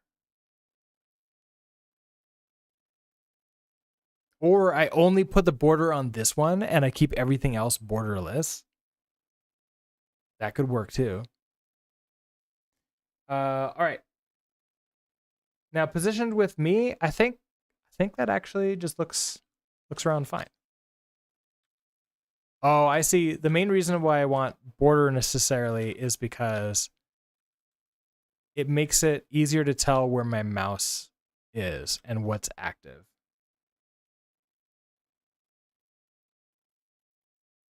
So I can definitely see that. But okay. So let's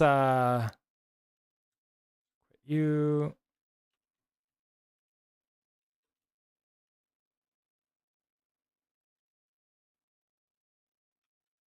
okay. Yeah, I like to see where my mouse is, and that seems to be the best way. Now, is there other border?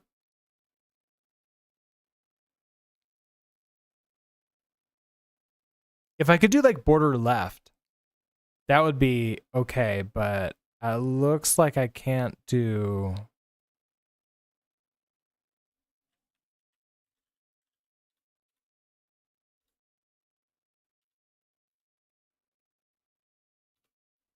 Yeah, it looks like I can't do like a border on one side of it only, which is understandable, but unfortunate.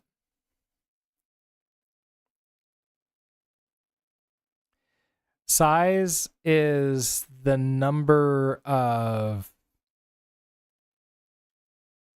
yeah, that's the number of columns. Okay, that's fine. So let's see. Pane code. So let's do like this. Okay, so of our code, actually probably terminal, I want you to be size maybe 10 at the most.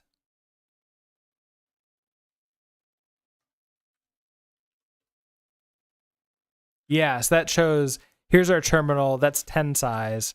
Now I can't resize this anymore, it's fixed, but that's fine. I can still do full screen on it if I want to. So we have our code up here, we have terminal, and we have the plan here. Okay.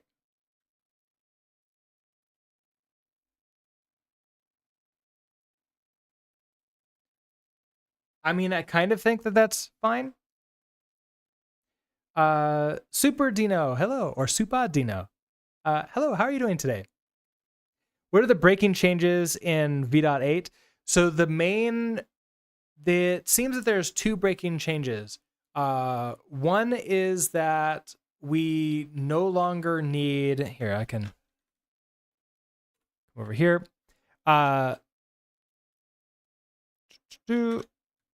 Nope, come up here, there we go. So one is in here, in the root of the Axum project, there is no longer a async trait like this. So if you ever had any like manually created like middleware or anything else that required this async trait, you can just completely remove it. Everything is fine now. Rust now supports async traits. So that's nice. The other thing that is in the routers, for the path parameters, instead of like a colon task ID like you would normally have here, just wrap them with brackets instead. And if it's like a multi thing where it's like, oh, it's like, I don't know what the word is going to be, or it's multiple ones, then it's just that plus asterisk. So it's pretty much the same thing, except instead of colon, it's curly brackets. So that's it. Hopefully that helps Super Demo or Super Dino. Did I change my Helix theme? I think I can't remember if I changed my Helix theme. Yeah, I'm still odd white or dark. Did somebody do the change theme thing again?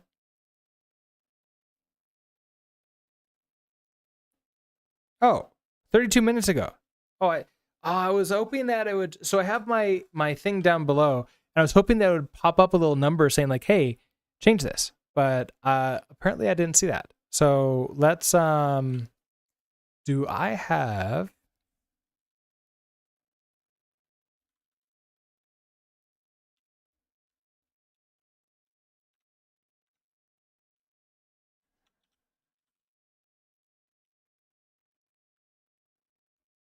I thought I had like a command to.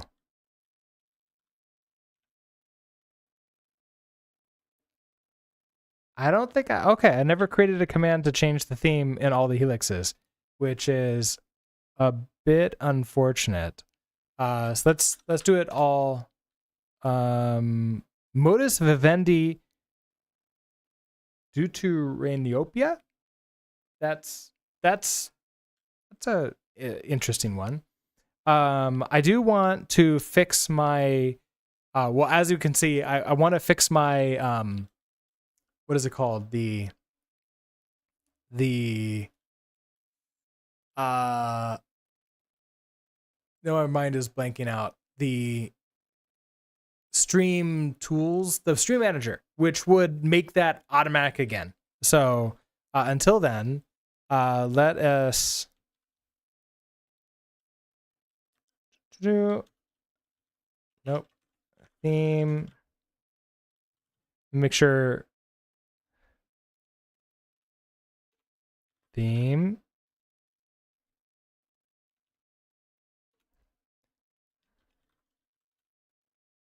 Can I?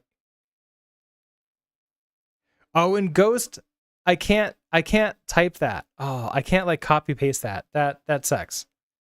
Okay, I'm gonna have to type this out.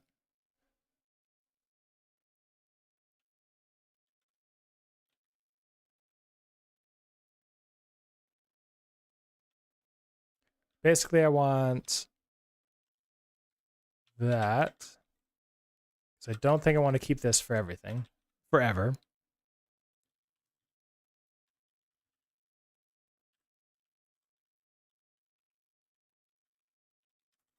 All right. I do have something that will auto update all the other themes, but I forget. Was it kill all? There was something where I could do like a helix and it would update them all. And I forget what I did to do that. Oh, this is the command. Helix theme like that.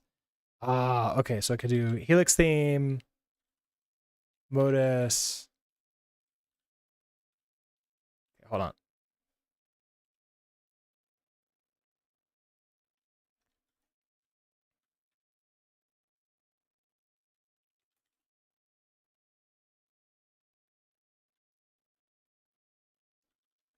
Modus vivendi. I should have typed it out, shouldn't I?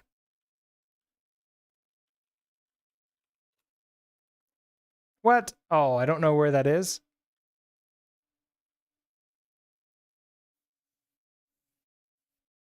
That's not my path. Interesting. Well, we'll have to fix that eventually. So I'll put that there and then I'll just redo this. I'll mark that as complete. In 10 minutes, I believe somebody can redeem it again to get rid of this theme. Do you use this theme yourself? It's pretty bright. Okay. So, let's see. What other things? So I can do, oh, that's terminal. So I can do, config reload. Oh, I don't have a config reload. I just have reload that. So, config reload was you?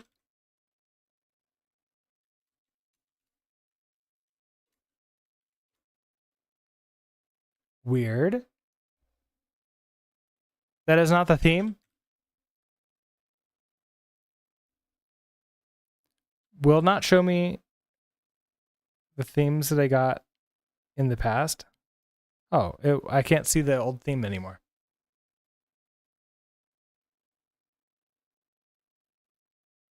You wanted the dark one. Okay.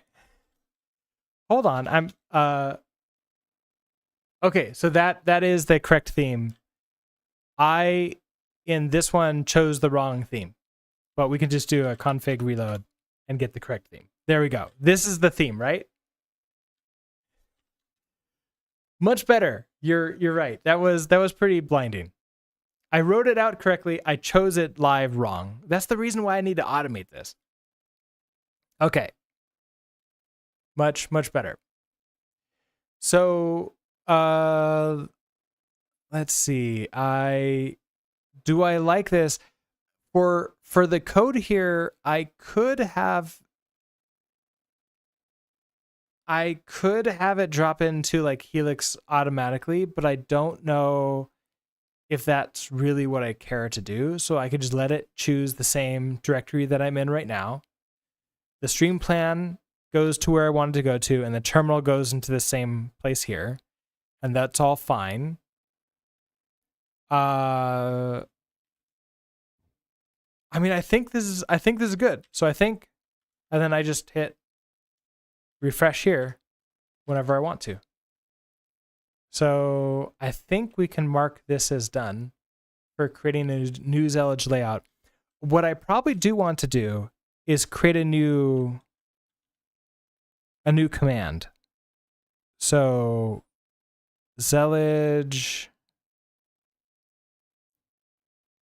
Did I call this Z new? No.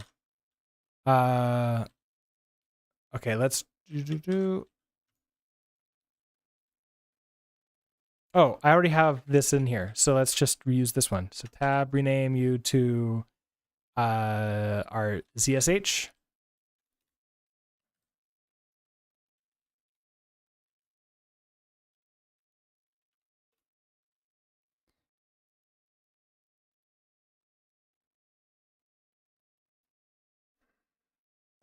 Let's see. Nix, random port.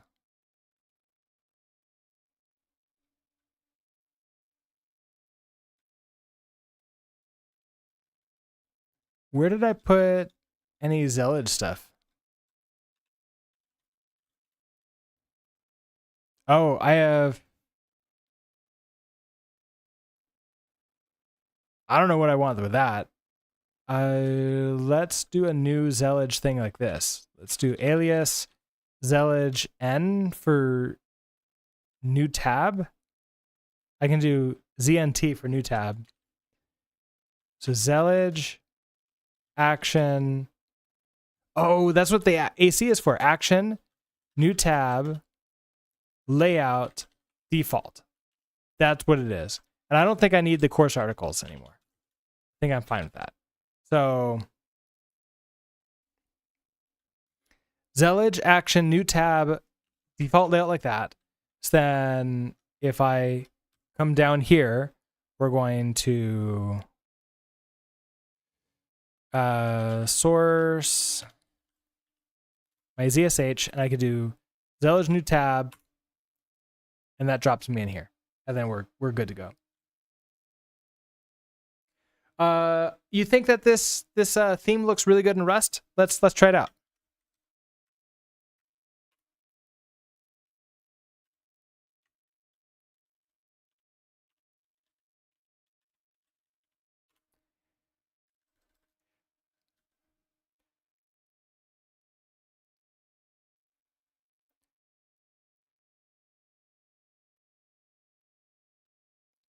I do feel that I'm losing some information. I feel that it's very like it's a minimalized theme. So there's a lot less stuff in here. I do like the fact that I can still see the difference between the auto-injected stuff that I have from Rust Analyzer. So that's nice. Some of the themes don't do that properly, and it looks like just normal code. And in that case, it's no longer helpful. I guess like method calls, and those calls like they're a little bit different. I don't know. I'm not sold on it. Check my theme. Oh, what? I thought we... Hold on, let's do this. Theme equals that. Modus vivendi.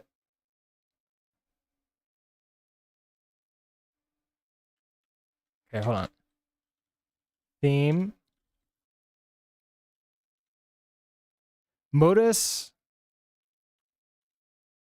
Oh.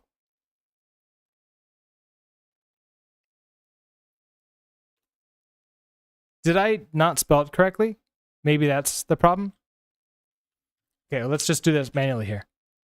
Theme, modus. There. Oh, yeah, much better. That is much better. Thank you for that, Scott.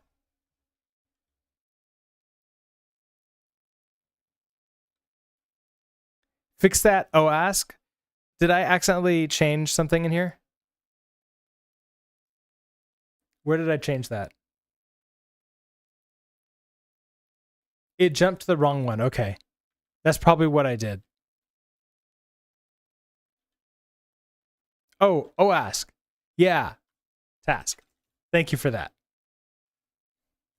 I can't wait until we have plugins, and then we can do like a line highlight or something like that. I assume we'll be able to do something like that, where like you can all like do like bang line, and then it will just like highlight a line and say like, hey, somebody wants me to do something there.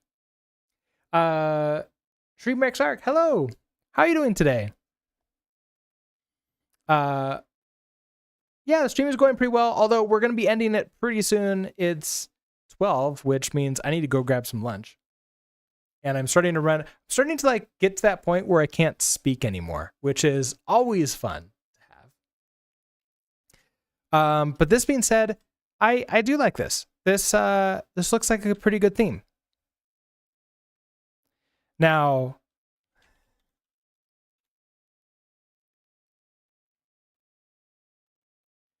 modus vivendi deuter and opia. I hate the fact that it's so hard for me to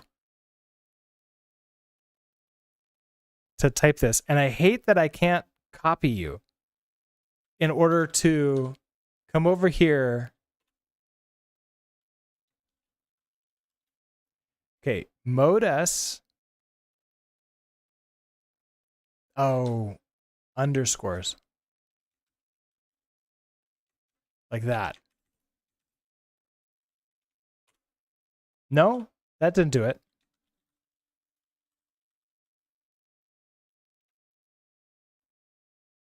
MODUS underscore VIVENDI underscore DEU.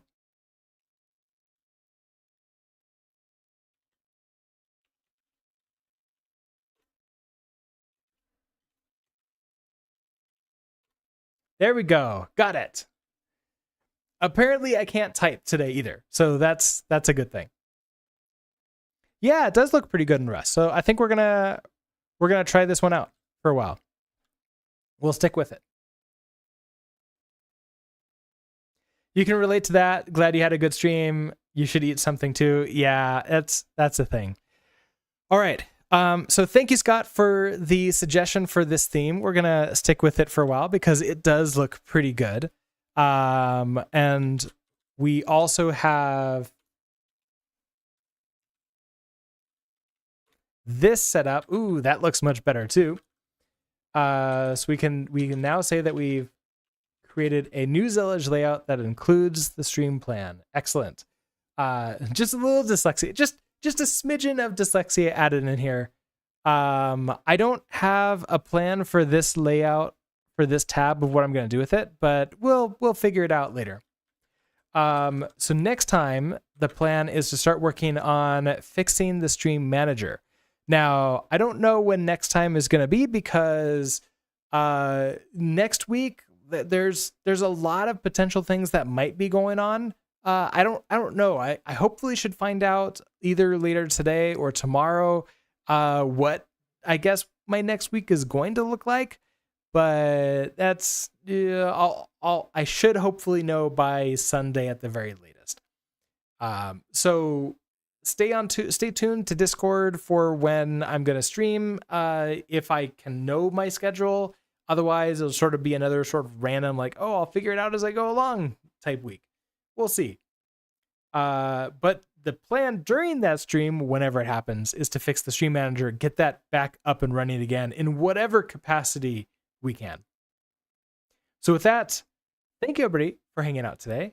I hope that you have a great rest of your morning, day, afternoon, night, whenever that is, and I will see you all next time. Bye.